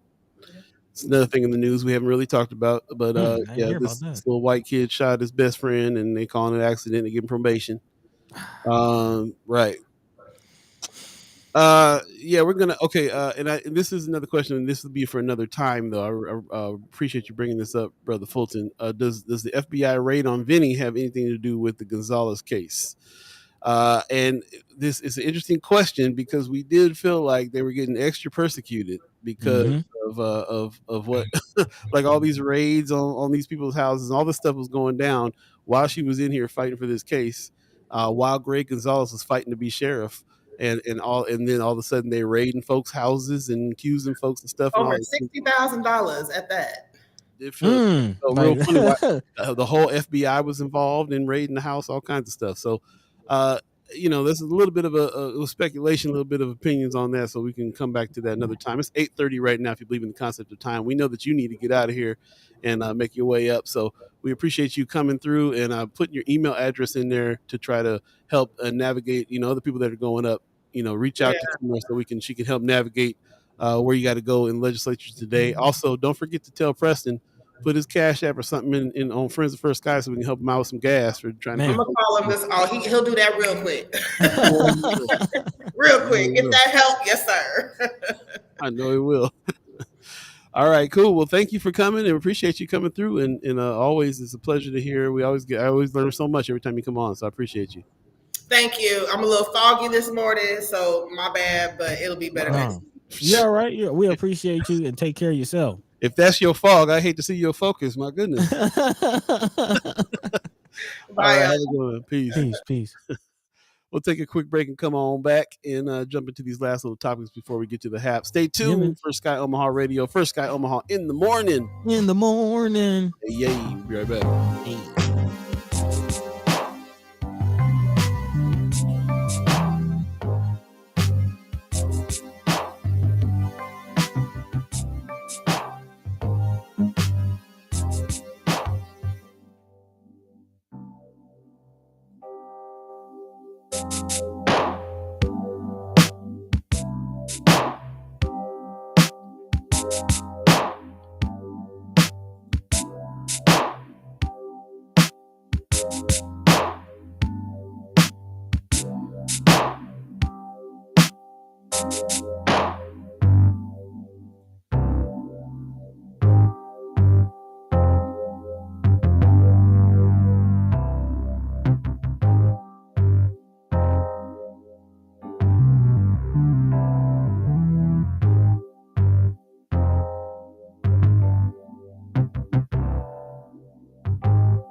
Welcome back. You're listening to First Sky Omaha Radio. First Sky Omaha in the morning. Paul B, Buddi3 Da Gawd, all of you chat chimers, ghost listeners. Y'all too. Everybody. Dang. Took back the Backstreet. Really was a 90s boy. I understand. Yeah, man. Yes, you're right, Josh. Tay Kimmer is pretty punk rock. Appreciate that. Yeah, man. Appreciate everybody that says that. Cheryl West said, guess who paid for the appeal of Miss Gonzalez? The taxpayers of Omaha. Yep. There you go. Wasting our money. Wanda Lewis had her phones tapped, I believe. Man, that's deep. That's deep. Like, got the FBI involved, got their phones tapped, and I don't want to gloss over what Kimmer just said. Over $60,000. That's barely somebody's salary. Little extra due diligence went down on trying to bust them for some things. So and I don't know the outcome of any of that. All I know is this seems very interesting that the whole FBI was involved. The timing of it all was very suspect to me. You got this family that's fighting the police department, and so yeah. And Brother Greg came on saying that every single time Greg Gonzalez came on to talk about his run for sheriff, he said the same thing. He's like, "Hey, if they're doing this to me inside of law enforcement, and they're doing this to my wife inside of law enforcement, what are they doing to other folks outside of law enforcement?" He kept saying it, like, what are they doing to other folks? So yeah, man, interesting stuff for sure. I'm happy. I'm actually pretty happy that is now a done deal. It's a pretty significant situation that she sued Todd Schmotter in the police department and won for discrimination. It's very telling. It's a done deal by now, or for now, but retaliation is not above the Omaha Police Department in the city of Omaha, and they keep proving that. Right. That's that's what that whole we'll call it. That's what that investigation, is about. Like that's what a lot of this is about. The appeal. That's what that was about. Trying to drag it out, knowing they discriminated against this woman. Hey, I want to jump back in the chat a little bit because Brianna Full was in the house. Good morning to you. She was talking about some pretty important stuff too. She says the hearing for LB 629 went really well yesterday. Hopefully that bill will be voted out of the committee next week, and then the full legislature can debate on it. Tell us what that bill is again. I can't remember. Where's my note? It's housing. It's the housing, middle income Oh. housing bill. After that, she says there's going to be a housing justice lobby day on March 14th. We'll be doing trainings in the morning about how to navigate the Capitol building, advocate for bills, and talk to senators. She says she'll repost the registration link on the Friends of page. So There you go. Thanks, Sister Fool. Yeah, man, appreciate that very much. I like that. So you're going to get a little bit of information on navigating and how to talk to the senators and all that. We need that. We need a little bit of instruction on some of those things. It's kind of new for some of us. So for sure. Ronnie Shields in the house. What's going on, Bo Zach? He's out there in California, man, West Coast. His chat chimers, hit the like over there on YouTube. Appreciate that very much. So thanks for all the comments that's coming in here on some things too, man. I'm trying to field through a lot of them, but it sounds like we got a lot of good information going on. Wanda Lewis says people sometimes misuse their position. Sometimes. Oh yeah, man, right. Sometimes. Von Chapman in the house says litigation is always fire. I remember we say this all the time, man. I mean, like sometimes that's not sometimes that's really where most people are thinking that. I don't think our community uses that enough. We don't necessarily always have attorneys on retainer and so on. Oh no. But we need. It's true. I mean, there's resources out there as well. There is, coming up with funds for that. There is ACLU. There is a lot of different places that you can kind of go and talk to, and if it comes down to that, man, you hit them in the pocket with what's happening. That says a lot. It ain't just what they got to pay out, but it's what that means. What it means for Sister Gonzalez to win a discrimination case against the chief of police is pretty huge. What that means is pretty huge.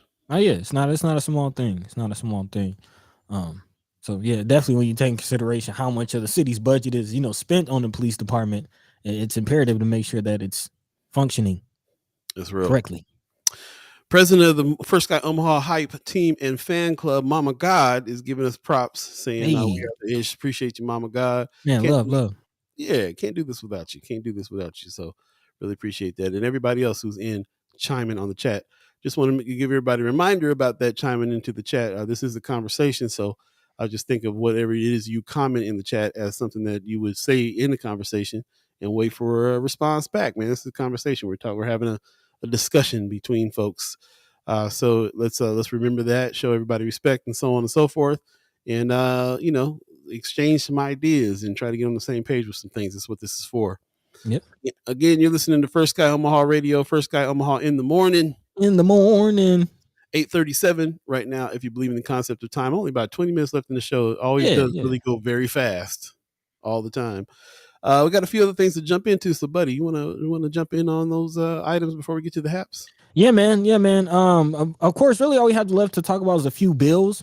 Okay. And I do want to reiterate and get into this story before we get out of here, because as we are sending people to the Capitol, and once you even get into the Capitol, go through the maze, figure out which room you got to go to, you still might find hurdles, as was the case for 6 people who went to speak. Actually, more than 6, at least a dozen people who went to speak to the Capitol or at the Capitol and were denied their opportunity to provide testimony. A shout out to the reader for reporting this article. At least a dozen people who had waited up to 6 hours for a turn to speak were denied the opportunity because legislative committee chairs had imposed a 6-hour time limit on testimony. And one senator invited those who were denied a chance to speak to come to his office after a multi-hour hearing to offer their views. However, the issue led to complaints about how the legislature structures hearings, more of which are stretching into the night as more contentious quote-unquote culture war bills have been introduced and more people want to testify about various proposals. There are a lot of young people now that have their first interaction with the legislature, and being one with their voices weren't heard, and in fact they're turned away. The Nebraska legislature is unique in requiring a public hearing on every bill that is introduced, but there are no rules on how to conduct those hearings. So there's definitely some things to clear up and some things to be aware of if you are going down there to testify, as there might be some dysfunction. Interesting. Yeah. I did see something in a posted the other day where they were thanking Justin Wayne for allowing people to like taking them to people to another office after the session was over, staying past the session so that people can be heard. And going into an office and they would come and speak, and I was like, that. So there was a little bit. There was also an article last week about some controversy between a couple of senators that were trying to speak. One was trying to speak. One was trying to shut the speak down. And so it's been creeping up on this situation. It's interesting that line that you just read about there is no protocol for this. There's no rules. rules. There's no. First of all, it's a special thing, which I didn't know. I've never looked into this. I had never looked into legislature in all the other places I ever lived. So I'm thinking that's just how they do it everywhere, but it's not. So this is a special thing for Nebraska that you got to hear every discussion, that you got to have a discussion on every bill. And so you got 800 and something bills. I'm sure you're going to get some senators in there frustrated that you got people coming in. They're going to be frustrated, especially if they are for something and somebody is coming in and they got to hear all these against. I watched it. I watched it on YouTube, and I got irritated. Like, okay, how many more people gonna come in here and tell me about their Second Amendment rights? I'm tired of hearing this. Y'all speed it up. I wanted to be like, y'all speed it up.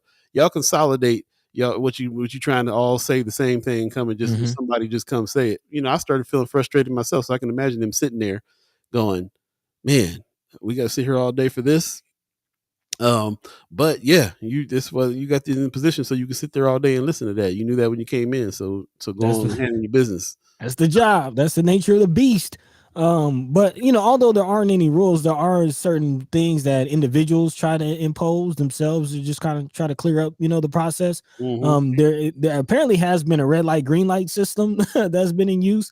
And the Judiciary Committee, which traditionally gets most of the bills, it says that former Senator Kermit Brashear nearly 2 decades ago instituted a time limit on individual speakers. The limit is enforced by a light system of green, yellow, and finally, of course, red to accommodate more testifiers. The light system, which typically limits testimony to 3 minutes, now is used by almost all legislative committees. Furthermore, Senator Justin Wayne, who is the chair of the Judiciary Committee, and also sits on the Education Committee, he says that, it is reported that his hearings for more high-profile bills, he kind of keeps it to about 1 hour each. For each is given to proponents, then opponents, and then neutral testifiers to keep the whole thing down to 3 hours. So again, proponents, opponents, and neutral testifiers all get an hour total. Wow, man. That's tight. And you see how quick 2 hours go here on the show. So, an hour is very interesting.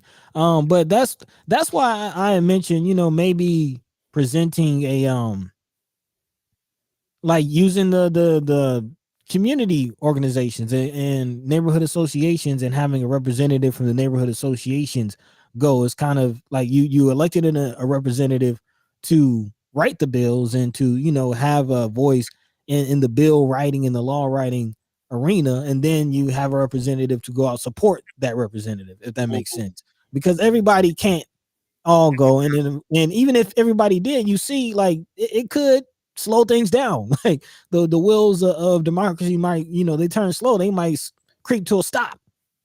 If got to be some kind of balance, I guess. Right, exactly. That's all I'm getting at.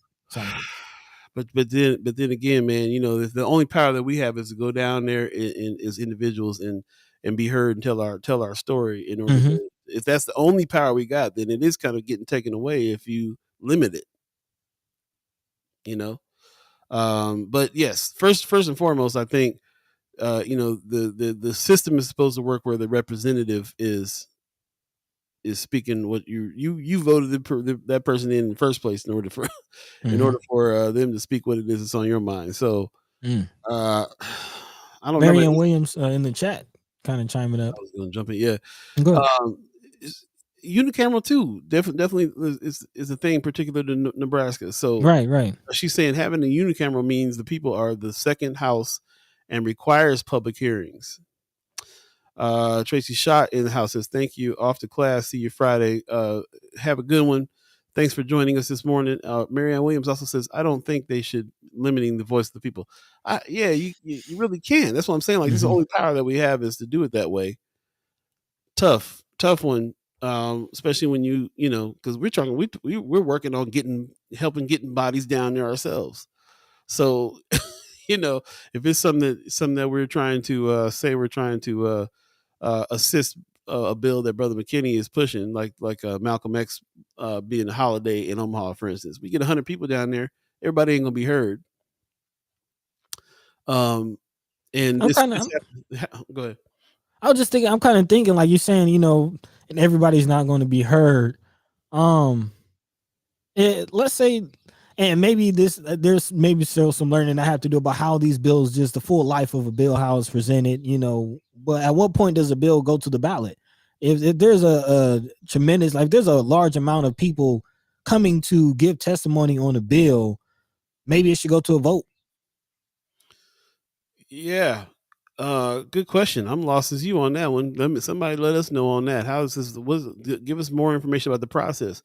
One of the advantages of us having the senators on Friday is they can let us know a little bit about this too. But you know, I know that somebody has to introduce it. I know it has to be there's got to be some public interaction that happens there. I know it's supposed to go to committee at some point. And after committee, it goes to the floor.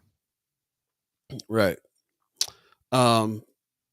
Within that process, like Stacey Jean says, support in numbers. People come down and speak on this. So first of all, we got to get the information. We have to get the information on those bills. We got to listen to the senators on who's introducing. We got to understand what they're introducing. We also got to be aware and keep check of if anybody trying to slide some secondary material in on a bill, which happens all the time, like last minute. And then we got a grasp on it, then we can say what it is that we're going to do about it, and then we go in and say what we're going to say. But then what happens after that? They take all that in consideration, all the letters that was written beforehand as well, and is this all to sway other lawmakers to vote the way that you want them to vote? Is that all to sway that? Once it gets voted in, does it become a law? Once it gets voted into, is it a law after the legislation votes it in, or when does stuff go to ballot? These are all questions I would love to dig into and find out. So we'll definitely check it out. Marianne Williams says anyone can start a ballot initiative if you can raise millions to get it done. Yeah, that's another aspect on that. We gotta see what's up. She says we don't have second House of Representatives to speak for us. Okay, so this is really the reason why we can't be limiting what people have to say, because normally we would have a second House of Representatives to speak for us, but this is a unicameral, so it's really like we do the speaking, the lawmakers, and then us. Yeah. Cheryl Weston also says ballot initiatives in Nebraska are by petition. So, is this something I guess that has to be done after it becomes a bill, after it goes out of committee, goes to the floor? The legislature votes on it, goes to the governor's desk, governor signs it, and then you create the bill or the petition. Do you petition against the bill? I don't know. I have to look more into that whole process. But that's really what it's about. I mean, that's what we're here to do, is to give each other a civic education and to point us in the direction to be civically engaged, to have more power, have more say-so about what happens in our lives. Right. And I love the fact that we're coming up with some of the questions as we go. Gwen Easter in the chat says our focus areas on the African American Affairs Commission are economic development, housing, education, welfare, and dental to support children, families, and businesses. We have been setting up the foundation of our state agency, which takes time, and are currently taking applications for executive director position through a hiring firm. We will be hosting some meet and greets across the state in the near future. We are also supporting some legislation bills. There you go. Okay. African American Affairs Commission. Okay. Yeah. Speaking of, coming together and, getting some things done and having a voice to impact what happens in our lives. This is a beautiful thing. And we'd definitely love to hear more and be in more conversation with the efforts that, you all are doing on this commission. Absolutely. Marianne Williams, I am picturing in my mind, was running over to the keyboard to tell us. She said, when you are asked to sign a petition for a ballot initiative, know there are millions of dollars behind it. Ballot initiatives can be started in the legislature, but they won't have to. But they don't have to. Okay. So I gotta. Yeah, we don't have enough time in this show to learn the whole process, but we're gonna get. Yeah, to we're it. gonna look into it. Maybe ask the senators about it on Friday as well. Do some research in the meantime, in between time. There you go. Yeah, but just about 10 minutes. One last comment. Brother Fulton says, "Will you ask Wayne when and if there will be hearings on the rest of the ARPA money to be distributed? I want to attend the hearing. This hearing. Yeah, there's gonna be some stuff coming up. I did hear some things coming up, and believe it or not, bro, I don't know if you were in on the show when we were talking about this, but I actually got to speak to Willie Barney the other day and talk about the Empowerment Network. He's talking about how we can put some things together and get some, and even work on putting amendments in on the ARPA fund bill. But he's also saying the same thing that Brother Wayne was saying about the $1.8 billion that's out there. It's not just the $300 million ARPA funds that are available. There's other money available too. So we'll definitely be continuing to talk about that. A lot of things have come up this week about those ARPA funds. So we'll definitely talk to the senators about it on Friday. Cheryl Weston says, this is why it's important to locally vote. Local state elections make the decisions for your daily life. Yep.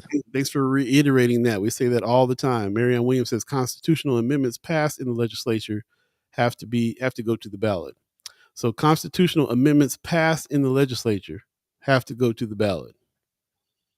Okay, constitutional amendments. Okay. Got it. Cool. 8:51 right now. If you believe in the concept of time, about 9 minutes left in the show. Buddy, do we have any lightning round items we want to go through? Or there are a few bills to look out for, so we can run through that. And I know there are some bills that you have for today that the people can go down to Lincoln to discuss, if I'm not mistaken. Yes. Yeah. Okay, Yeah. There's a couple things that we can talk about. All right, well, let me just rally these off really quickly, starting with LB 630, which is introduced by State Senator Terrell McKinney. Put some respect on his name, and this deals with actually, it's interesting. The first bill that Senator McKinney got passed was a hair discrimination bill, and he's kind of rounding back around to double down. LB 630 intends to protect Nebraska students from discrimination for wearing attire or their hair in a way that aligns with their religious or cultural beliefs. Kind of, if you remember the native student who had to have his hair cut, I believe, for wrestling, to interact in wrestling. Yeah, I mean, that's just one example. I mean, there could be many different examples about, students and their attire, being all cultural or religious, and basically being forced to take that off and Right. to change their culture, basically. So again, shout out to Senator Terrell for trying to Senator McKinney, excuse me, for trying to protect the kids. Yep. I'm also seeing LB 271, change reporting requirements for child abuse and neglect. This is also a McKinney bill Yep. that we're going to talk about today too. Very important one. LB 271. Definitely go down and speak on that one. Needs to be something needs to be done about it, man. There's a lot of it's a tough subject because you don't want kids to be abused and neglected, but you also don't want them to be taken away from their families all the time over what certain organizations might think is going on and that type of thing. So there's some change in reporting requirements is supposed to help this situation out. I really pay attention to the ones that McKinney puts forth because it's not frivolous.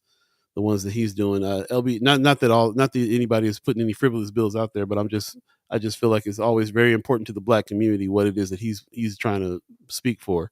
I don't know. I don't know. I mean, isn't there a bill for like a lake out west? I mean, some of that stuff is a little frivolous. Yeah. True. Yeah. But that's pretty much all I have as far as the bills go. I got one more bill. Yeah. Let's see. I lost it. The talking about the intimate domain and renewable energy. So the wind and solar bill is also going on today. LB 255. So you might want to check that out as well. So and then what was 792? What was Bill 792? All we had was that it was going to committee on Wednesday. If you look that up real quick, I'll jump into the chat. Marianne Williams says there's a lot of frivolous bills. Amy Hupflis in the house. Good morning. She says, I think the hearing for 1024 funds will be heard through this year's LB 531. No hearing date set yet. Okay. Okay, we'll keep an eye on that. But the bill you're referring to, 792, is presented by Senator Wayne. Put some respect on his name. Is to provide for a pilot program for assessing and treating post-traumatic stress disorder, which again deals with the mental health issue. And again, hopefully this bill will allow those who don't have a case or have not been in trouble to get some mental health assistance and to get some programming available for them as well. Again, as you know, most of, if not all of the beds that are available or will be available require you to have a case, man. What's up with that? Yeah, I'd like to get the people get some help before they get in trouble. Man, preventative care might go a long way. Yeah. So again, 792 deals with post-traumatic stress disorder, which a lot of us in the community might be suffering from. So there you go. Preston Love Jr. will be down on 72nd in Dodge with his bus at 12 o'clock to drive down. And if you need a ride, you can roll with him over there. But if you can make it, get down there, put some bodies in the building, and really try to help some of that out. Jeff Slabowski in the house. That's the name I haven't seen in a while. He says, keep moving the good forward, plus all of the hard work you're doing to keep the community informed. Thanks, man. I appreciate that very much. Yep. Thank you. Rick Fulton says Senator McDonald's bill for the lake to drown Ashland is not on the floor this session. Oh, okay. You know what I'm talking about. You know what bill I'm talking about. Oh man. Go ahead. Just saying, before we get out of here, I do have two last quic mentions. So okay. I don't know. Cool. Yeah, go ahead and squeeze those in. We were talking about Naughty Buddha Bar. Again, send prayers to the family. They have announced that they are closing the Omaha location, but the Lincoln location will be opening. I don't know if it's open yet or will be opening, but again, the Omaha location will be closing, but there will be a Lincoln location available. And once again, rest in peace for Tia Ali. Yeah. She died suddenly on Valentine's Day, and it was very unexpected and hard. It's hit our community really, really tough, man.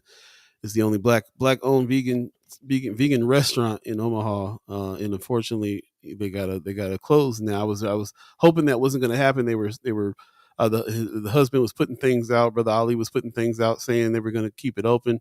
They were going to keep rolling, but I really didn't see how they're going to be able to do it without her. Especially with them opening the new spot in Lincoln and keeping the ice cream shop open too. So unfortunately, we're going to lose this one in Omaha, but if he's going to continue on in Lincoln, cool. I would make the drive. Drive, but not a booty burger bar. So again, rest in peace for Tia Ali.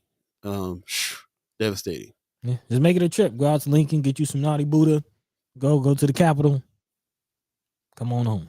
Yeah, man, make a day. Yeah.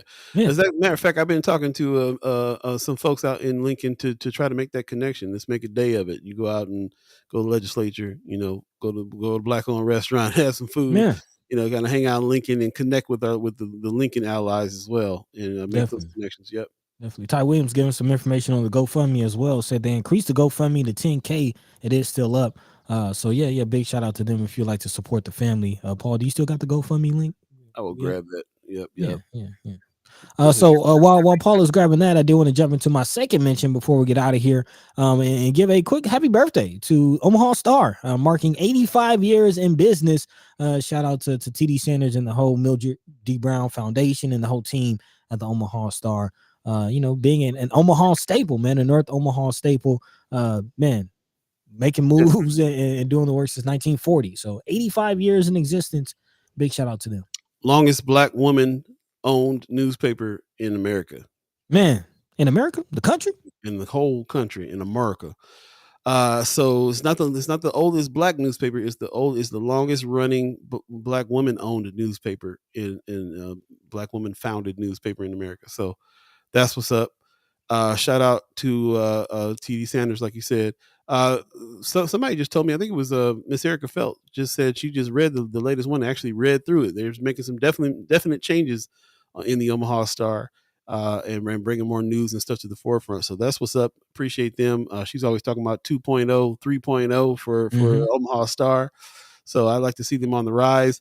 And while we're doing that, her daughter, Simone Sanders, shout out to her because she has been sitting at the desk now for some things. She used to be just on other shows as a pundit. And of course, she has her own show, and her profile now is raised up so much that they have her sitting in on certain other news shows for the whole hour. She's getting some big exposure going on right now. Man. And speaking of which, another couple of people putting Omaha on the map right now, Lacey Lamar and Amber Ruffin are both talking to some folks about pilot episodes about two different shows. One called Bad Sister for Amber, and You'll Never Believe What Happened to Lacey is getting a show, a pilot show as well. What? So I saw Amber, but Lacey too. I don't know if I was supposed to spill the beans on that quite yet, but you heard it here first. Man, shout out to them. Shout out to them two sisters, man, killing the game. Definitely looking forward to Amber's show. I've been seeing a lot of fanfare about that, getting a lot of love on social media. But I ain't hear about Lacey either, man. That's dope. That's dope. It's real Omaha dope. greatness, man. It's going down. Brooke says she loves getting her Omaha Star in the mail. That's what's up. Appreciate that very much. Mama God says happy birthday to Michelle Trosclair. That's right. Troxy coming up. She talked to her yesterday. We were talking about filming some soapbox moments and so on and so forth. So lots of stuff going on. As a matter of fact, there's a big situation that she's got going on, a DEIA luncheon that she's got going on at the Benson Theater coming up. I'll give you some more information about that and drop it in the Friends of First Sky Omaha to check that out. But if you work for a company or you got a group of folks that you think need a little DEIA training, what's the A? I know. I ain't heard that. DEIA is diversity, equity, inclusion. What's the A? Accessibility. Okay. So definitely talk to her about this. This is her position now at the Benson Theater. She's our DEIA specialist, and she's going to put some classes on, tell her how it is. There's a whole lot of people, a whole lot of companies and organizations out here that are saying we're diverse because they got a black face on there or something like that. And she's going to dig a little deeper than that. Like, let me tell you what real inclusion means. So I highly encourage everybody to, if you have organizations that you're connected to that need to hear some of this stuff, most definitely put it down. It's most definitely get with her. Like I said, I'll put the dates and the times and all that in the chat so you guys can attend and get people there. So that's what's up. Real quick, Cheryl Weston says LB 531 hearing is set for March 7th and LB 785 is set for March 9th. We'll definitely come back to those. Put those in the notes and come back to them. Appreciate that.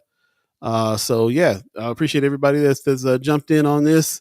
Like I said, looking for more information on any of these things we talked about, go to Friends of First Sky Omaha, the group page on Facebook. If you miss any parts of this show, you can go back and look at the show again in its entirety on Facebook and YouTube. And if you're at YouTube, subscribe, like, hit the bell, all that good stuff. Appreciate you doing that as well.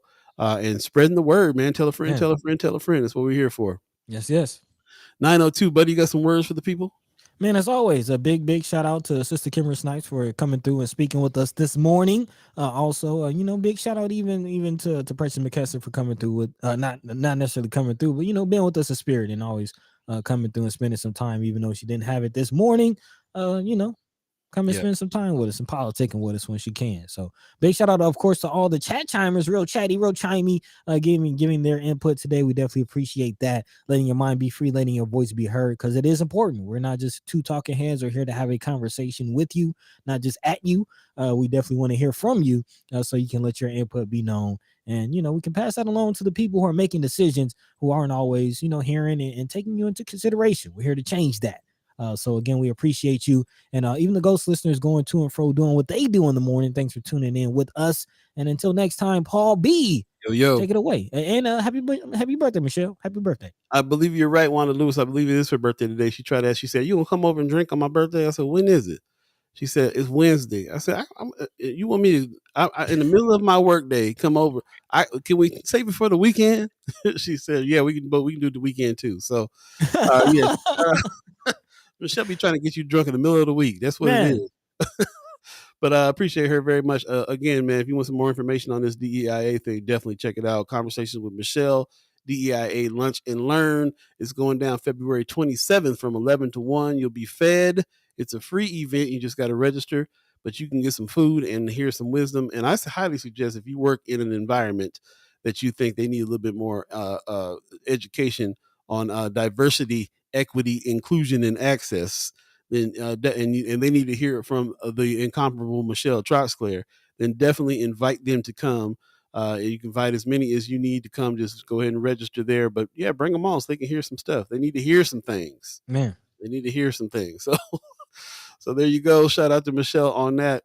I'm gonna go ahead and get out of here. Mama God says, take care, First Sky fam. Stay safe. Drive carefully. It is a snows day. If it snows today, it's going to. I heard it's going to be icy and snowy today. So yeah. Marianne Williams says, have a great day, y'all. Thank you for all your efforts, Marianne Williams. Really appreciate all the information you give and drop into friends of First Sky Omaha. Josh Tex says, great show, gents. Appreciate you, brother.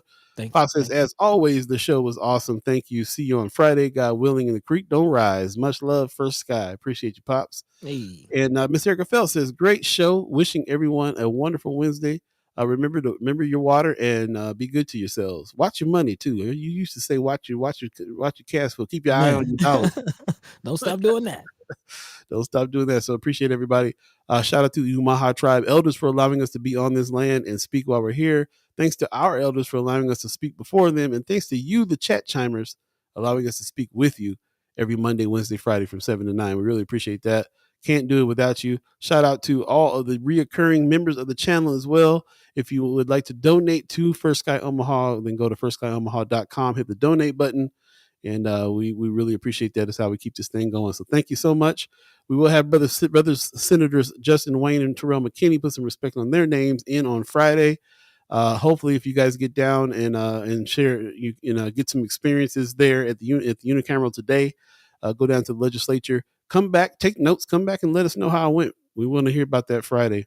I would love to hear that. So thank you so much for everybody that is a part of this, and just really appreciate it. Just really appreciate being able to learn and discuss these things the way we are. So there you go. With that said, we'll see you Friday. Take care of yourselves. Peace.